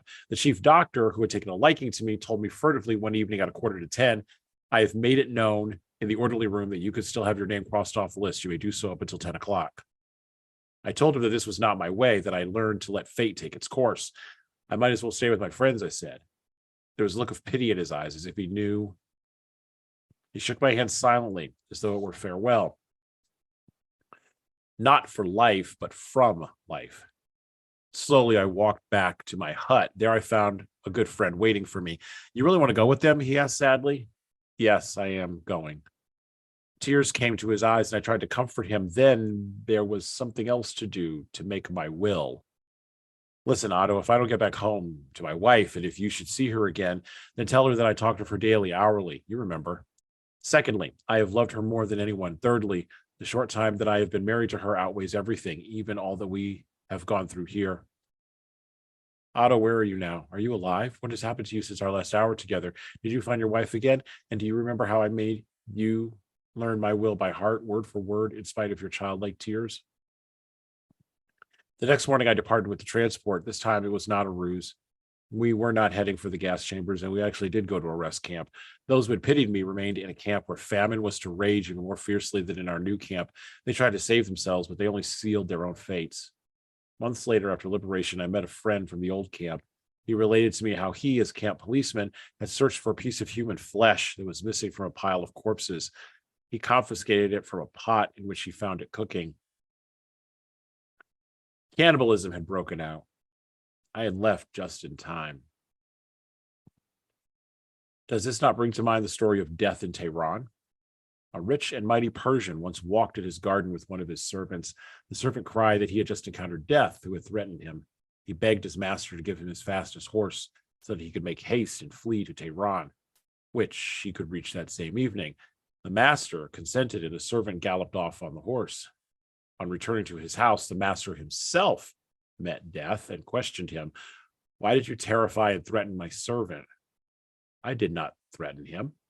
I only showed surprise in still finding him here when I planned to meet him tonight in Tehran, said Death.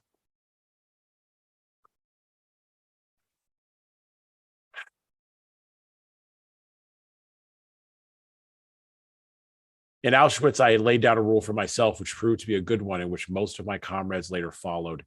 I generally answered all kinds of questions truthfully.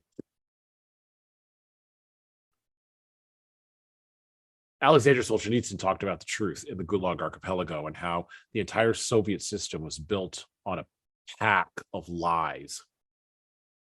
Václav Havel, in another book, which we have not yet read on the podcast, but we will in the future, The Power of the Powerless, he was a Czech writer, and he initially believed in Marxism and socialism, and then he saw the lies that Marxism and socialism were built on, and he wrote Power of the Powerless, or The Power of the Powerless, understanding that, well, while the system that they were in Marxism was characterized as a dictatorship, it was actually built on a metaphysical foundation of lies and lying. The East German Stasi, at one time under communism, claimed that well over 40% of the population in East Germany was a spy for the Stasi. By the way, those were the folks that could get you sent to the Gulag for a 20-year bit. And of course, let's not leave the Chinese communists out of this, particularly with the virus of unknown origin that swept through the world in 2020. Let's not forget that they're communists and they lie too. You cannot have a system of ethics at a nation state level or at an individual life. By the way, Milan Kundera proved this in Unbearable Lightness of Being. You cannot have moral clarity based on lies. Instead, you are going to be destroyed by the acidity of moral weakness. And it's going to eat down all the way to you as the individual, from the state all the way down, and then from the individual all the way up. It destroys the hierarchy. Now, there are 3 kinds of lies that everybody knows, famously from Mark Twain: lies, damned lies, and of course, statistics. But then there's the 4th kind of lie. What are the 3? Lies, just general lies, damned lies, and statistics. Those are the 3 big ones that I believe was Twain identified those. But there's also a 4th category, and it's a lie about the fundamental nature of reality itself. It's a lie. Well, it's a lie about what a man or a woman can be. We're talking about biology. It's a lie about how economics works, or it's a lie about the nature of relationships between people. All systems that work rely on a social agreement about the truth, capital T. And when individual people abandon the social agreement, as was evidenced in man's search for meaning, for the ease of going along to getting along, well, the edges of the social agreement begin to fray. This is why the Constitution matters. Freedom of speech, freedom of worship, freedom of association. These are all integral to telling the truth. And telling the truth should not be an act of bravery, but instead an act of continuing the maintenance of reality itself. How do we get rid of the lies? If we want people to behave more ethically, we got to get people to stop lying, particularly to themselves. How do we get rid of the lies, Richard? How do we stop people from lying? Just first to themselves. Forget to the system, right? Forget to communism or whatever, or a republic. Forget that. In people's own homes, in their own households, in their own families. Well, if people learn that lying is self-destructive, then they'll stop. But people don't understand that, and so that's, I think that's the only way to do it.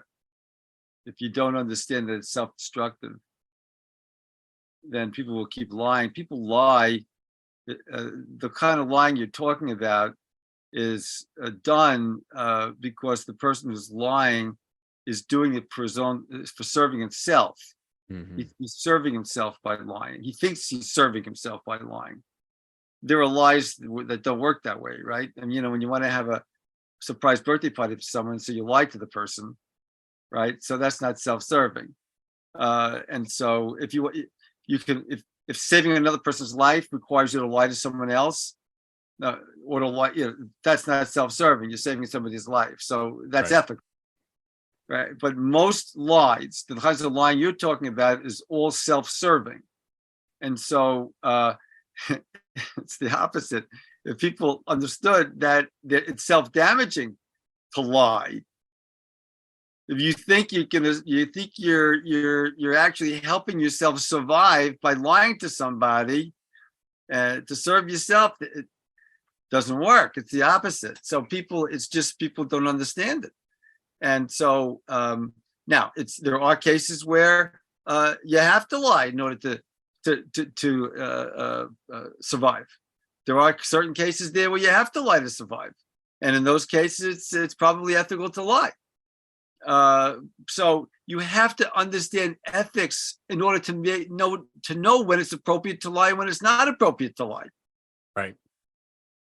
A lie just means you're covering up the truth. A lie is something that covers up the truth. Mm-hmm. That's what a lie is. And so sometimes it's appropriate, sometimes it's not.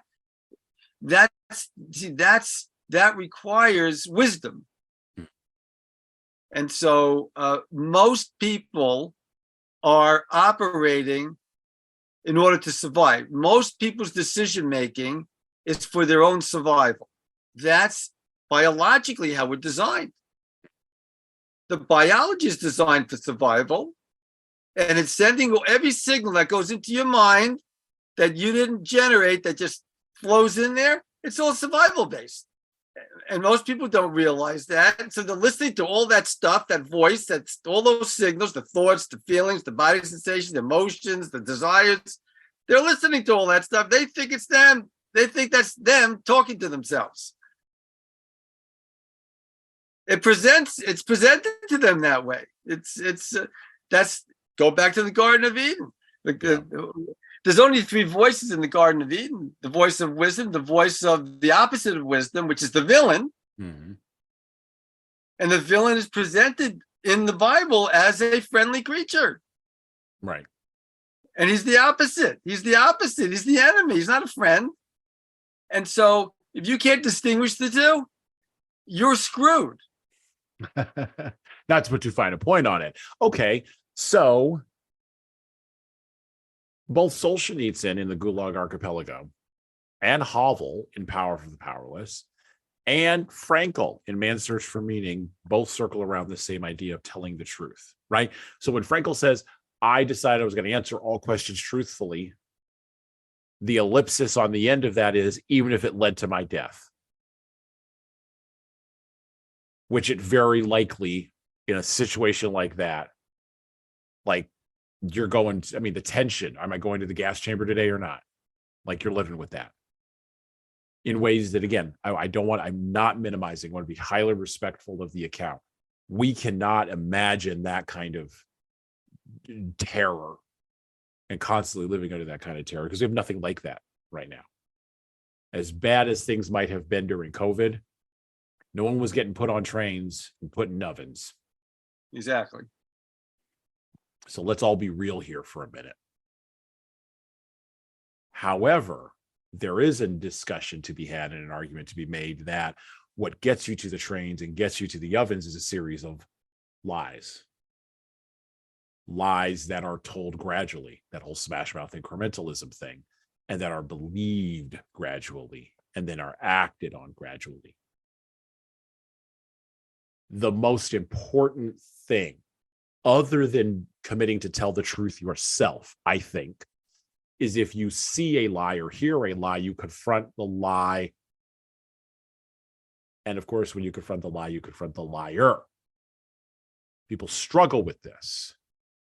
What advice do you have for folks, particularly for leaders? Because leaders are the ones that are typically, they have this responsibility foisted upon them, right? I can think of many times when I've been leading groups and a person in the group will come to me and will say, hey, Richard, or hey, Bob, or hey, John, or hey, Amy, they're doing this thing and it seems pretty deceptive and good luck. And then they sort of hop, skip away into the verge there, right? Like Homer going back into the shrubbery in that meme, right?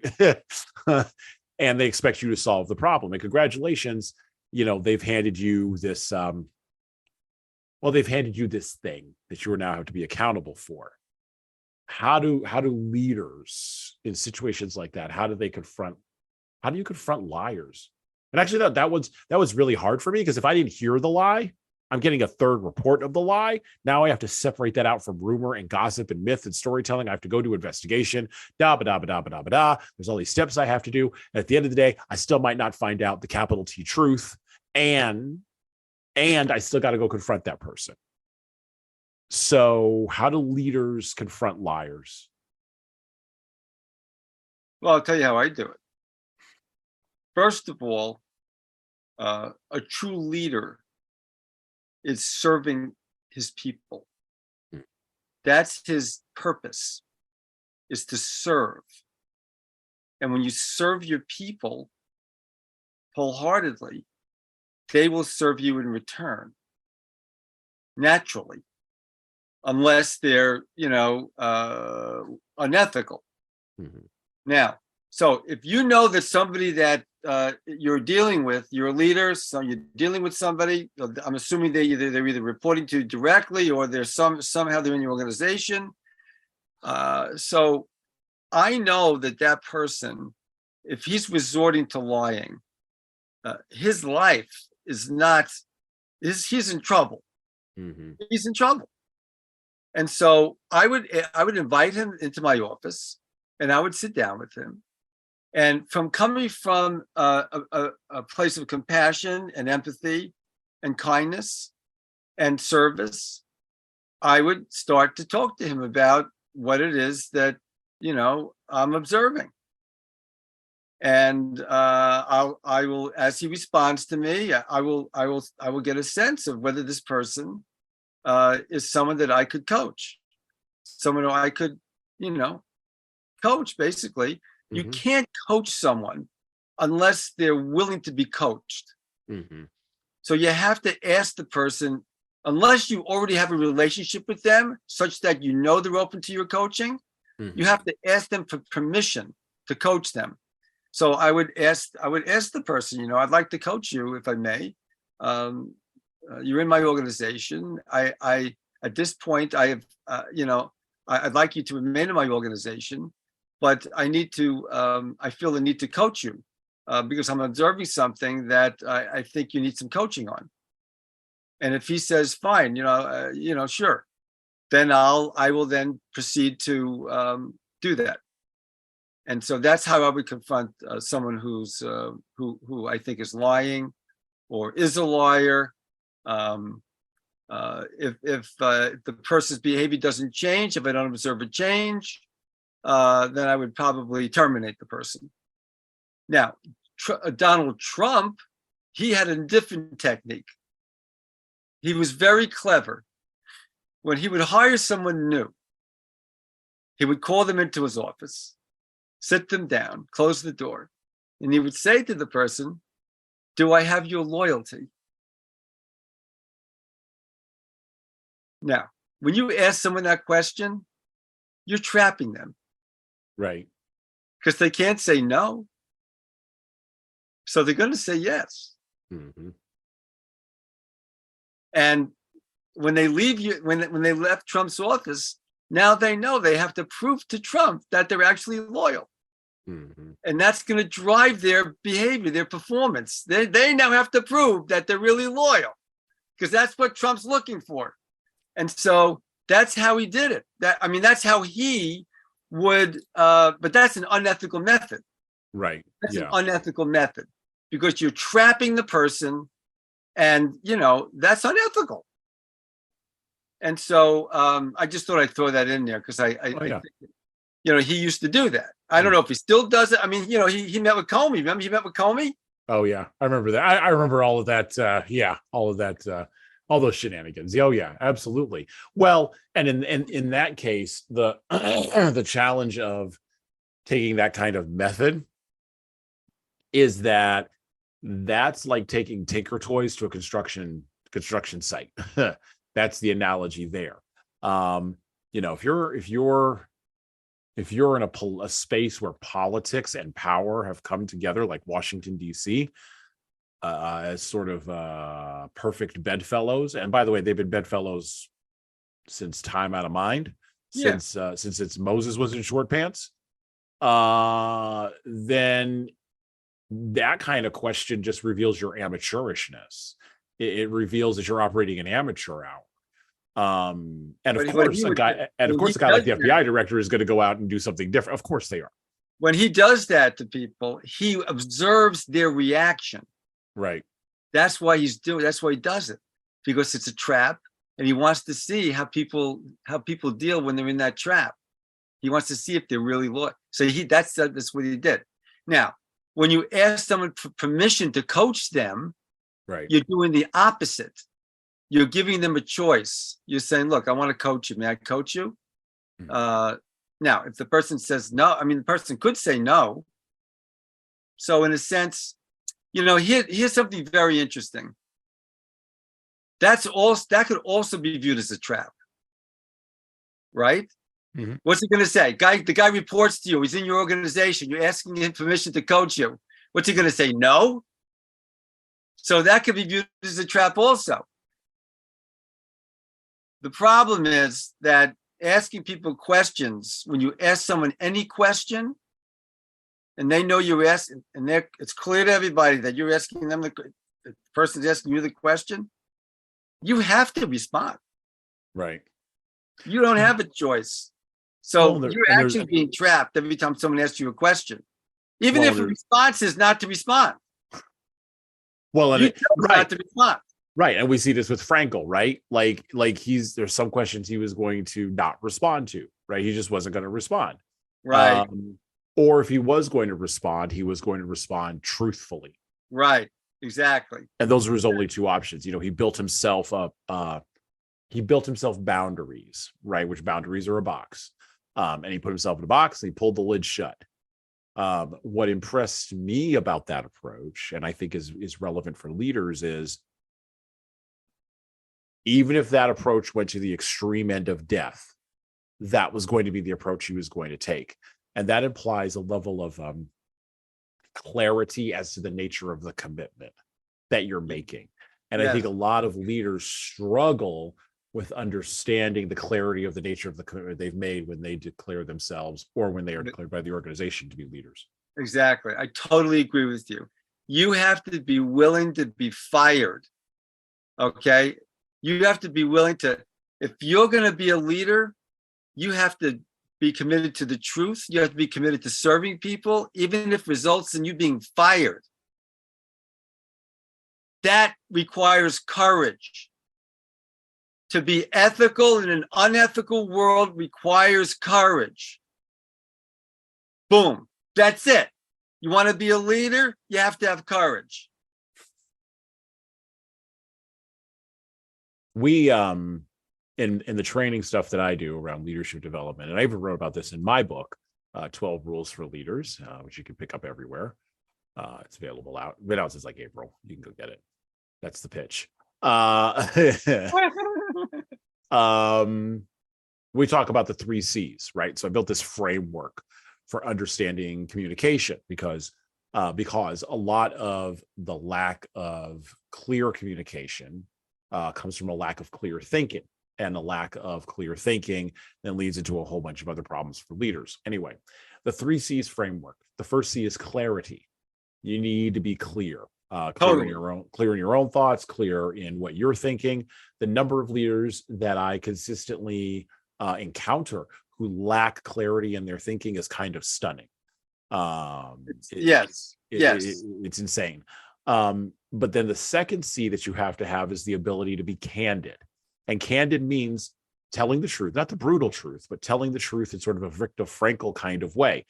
Telling the truth truthfully, answering questions truthfully, choosing to not respond or choosing to delay a response, right?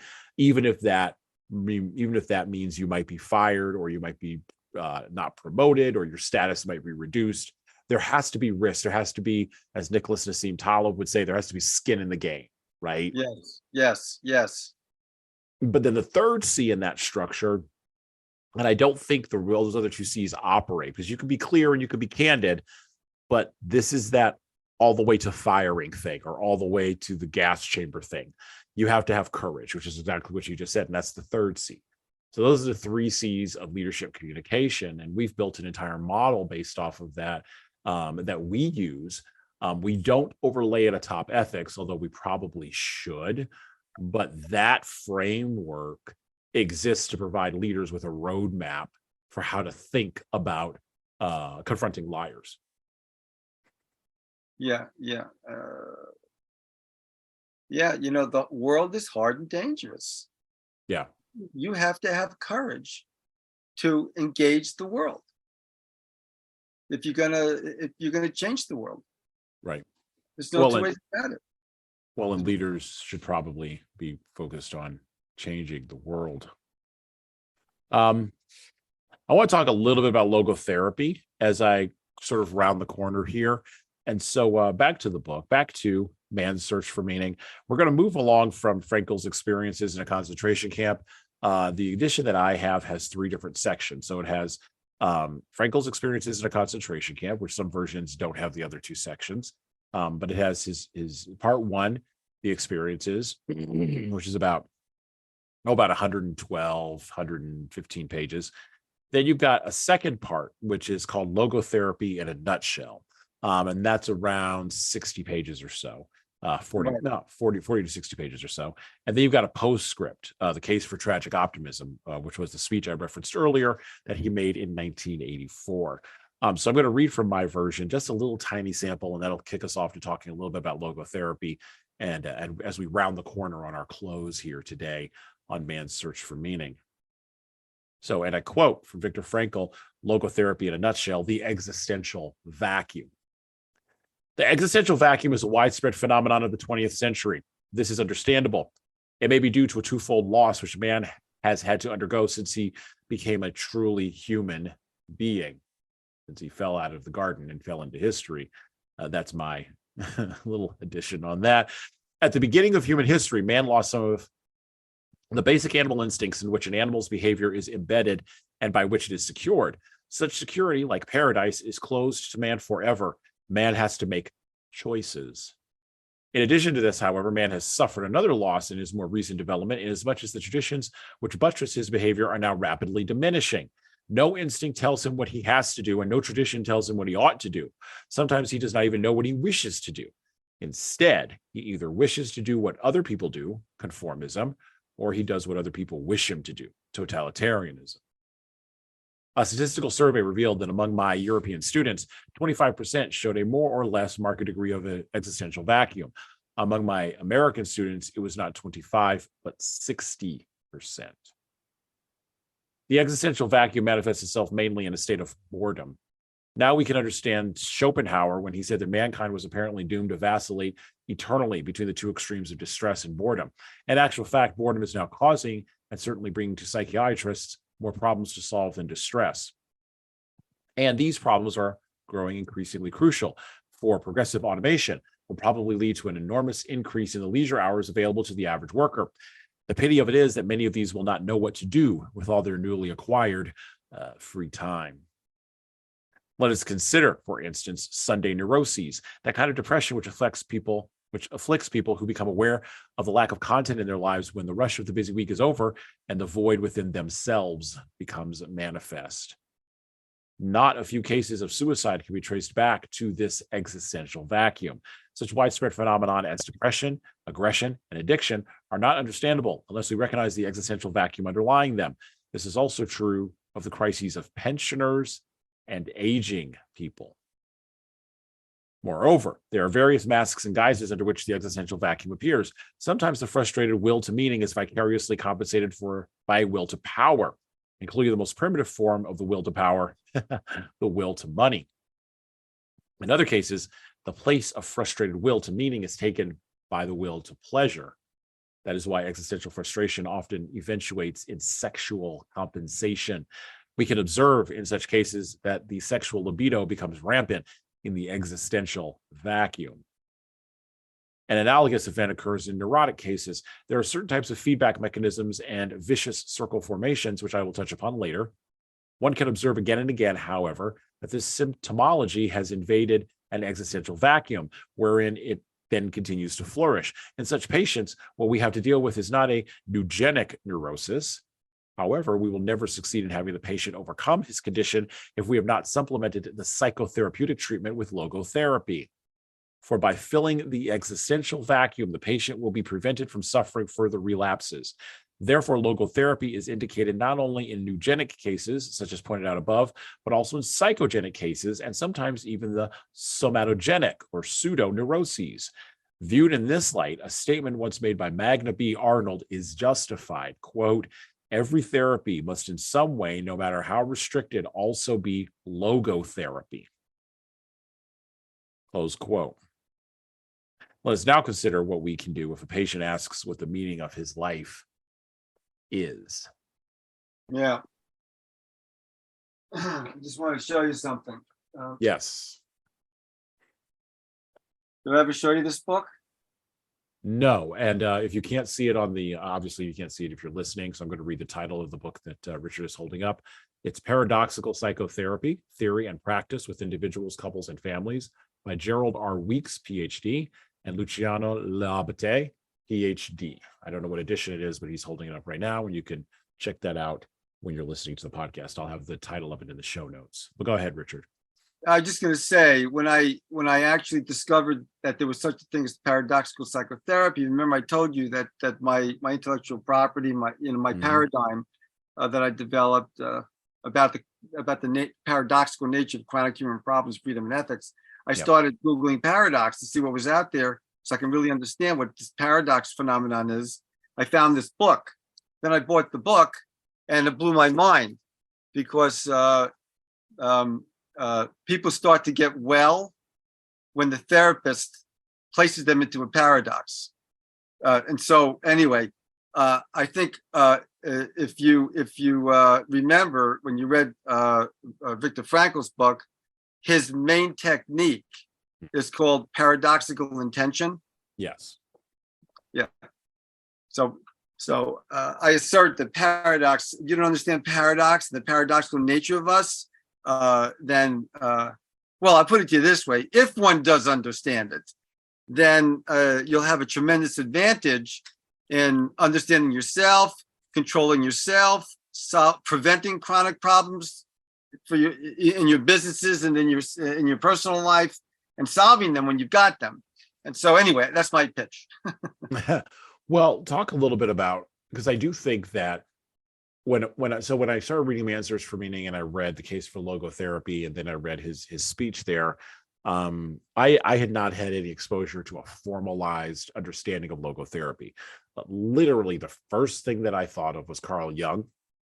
And then immediately after that, I went right to Jordan Peterson, like in my head. I just went right, like I clicked the two things together, right?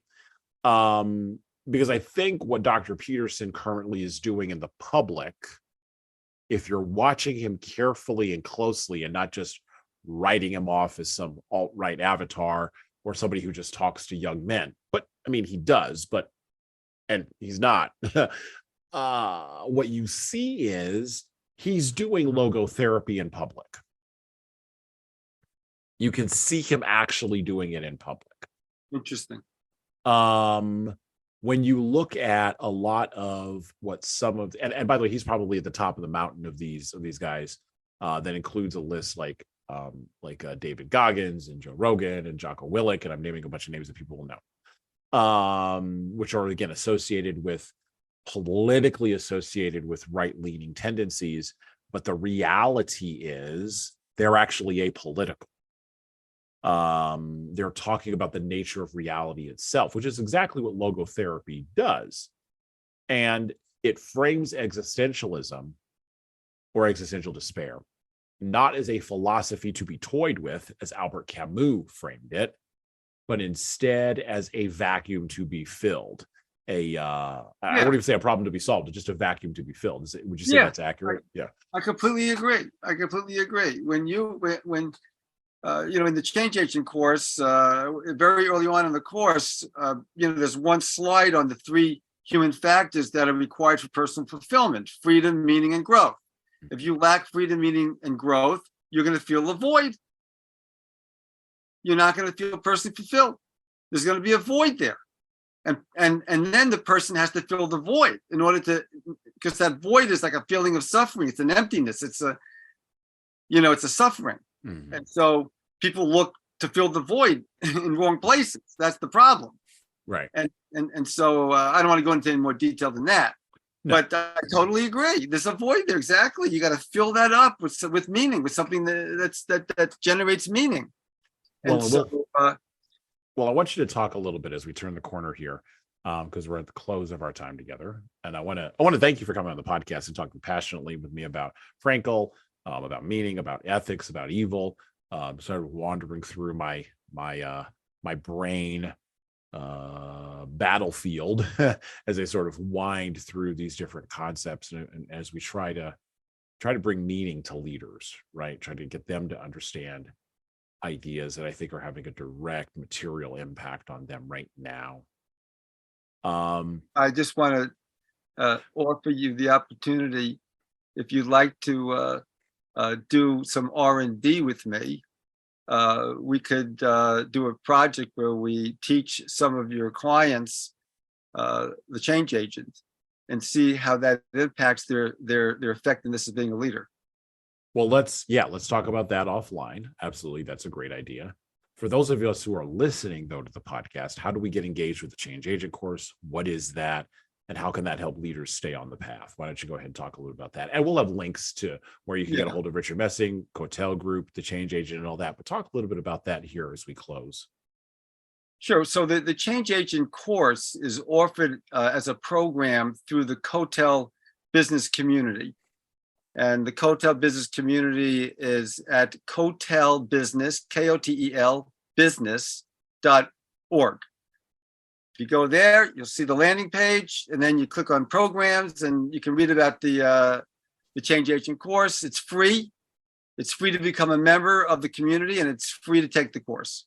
So I already talked about, what the course is about. I don't want to go into that again. And so I'll provide Hassan a link to a one sheet on the course so that you can read about the course. Awesome. Yes, we will have that link in the show notes below the player of this episode. So you'll be able to click right on it and go ahead and take advantage of that. And of course, we will have links to all the different places where you can connect with Richard across the internet. And I want to mention here at our close that if you think the things of the spiritual or the emotional and the logical don't matter nearly as much as the things in the material world that you can touch, taste, see, or smell, you have been deceived. Leaders have a responsibility in order to engage with the world. And part of that responsibility is understanding that deception requires both a target and a user. Leaders need to be clear-eyed in this understanding, not to be deceived. Leaders need to be clear about their ethics. They need to be courageous in their pursuit of the truth. They need to understand that it is in the small fights and the small details, sweat the small stuff, where problems, where the train can go off the track.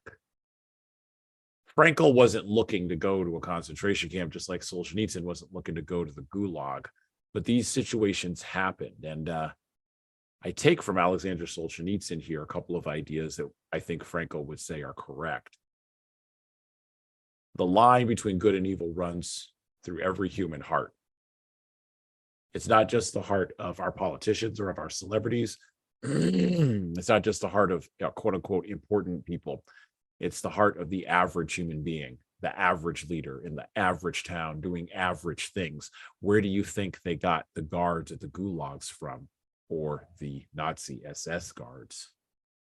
The shopkeeper could put on jack boots and be a thug too. Just like the shopkeeper can put up a sign that said "Workers of the World Unite." The courage to recognize the small things and the courage to recognize how far down along the path you are, by the way, first in your own family, is the courage of leadership. I already mentioned Jordan Peterson, and so I'm going to give him a shout out again. He says, make your own bed. If you could figure out how to do that, if you could figure out how to fix your own family, if you could lead the people that are in your own house first, then guess what? You are making steps towards leading people in your community. You need a chip. You need the credibility. You need the ability. And you need to earn it. No one's just going to give you that responsibility. No one's just going to hand it to you. And by the way, you don't have an opportunity to take it. That's theft. When you stay on the path as a leader and you begin that walk in your own family, then and only then can you behave ethically, can you find meaning, and can you wind up in the clearing at the end of the path where you save not only your family, but also the community. And by extension, you become part of the solution to the problem of saving the West. I'd like to thank Richard Messing once again for coming on Leadership Lessons from the Great Books podcast today. And with that, we're out. Thank you. Thank you for listening and subscribing to the Leadership Lessons from the Great Books podcast. If you're listening to this on any of the major podcast players like iTunes, Google Podcasts, or Spotify, please go ahead and leave us a 5-star review and write a little bit in there. A couple of sentences is good enough. That actually helps us game those algorithms that I was just maybe addressing. And, of course, it helps us grow the show. Tell all your family, tell all your friends, and tell the leaders in your life that you know that need to be listening to this show that this show exists. By the way, if you want to get started on the leadership path yourself, or you know some people who need to go on the leadership path, HSCT Publishing, the home company of Leadership Toolbox and Leadership Lessons from the Great Books podcast, can help you and your team do that. So check out our training webinars, coaching services, and more at leadershiptoolbox.us. We are remote, we're live, we're in person, we're on video, and we've got leadership development solutions for your civic group, nonprofit staff, public sector staff, or even your private sector leaders. And of course, you're going to want to check out our video-based subscription service at leadingkeys.com. That's leadingkeys.com for leadership development on demand. You don't like videos, you don't like training, but you really like the podcast? Well, I would also recommend reading a book.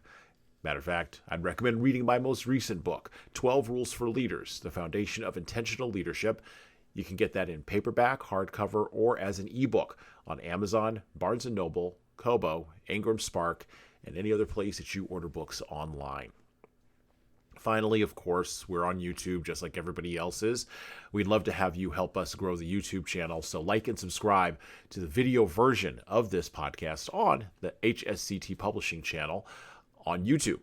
Just search for HSCT Publishing, or you can search for Leadership Toolbox and hit the subscribe button. Subscribing helps us grow the show, as it does with the audio, just is the same with the video. All right, that's it for me.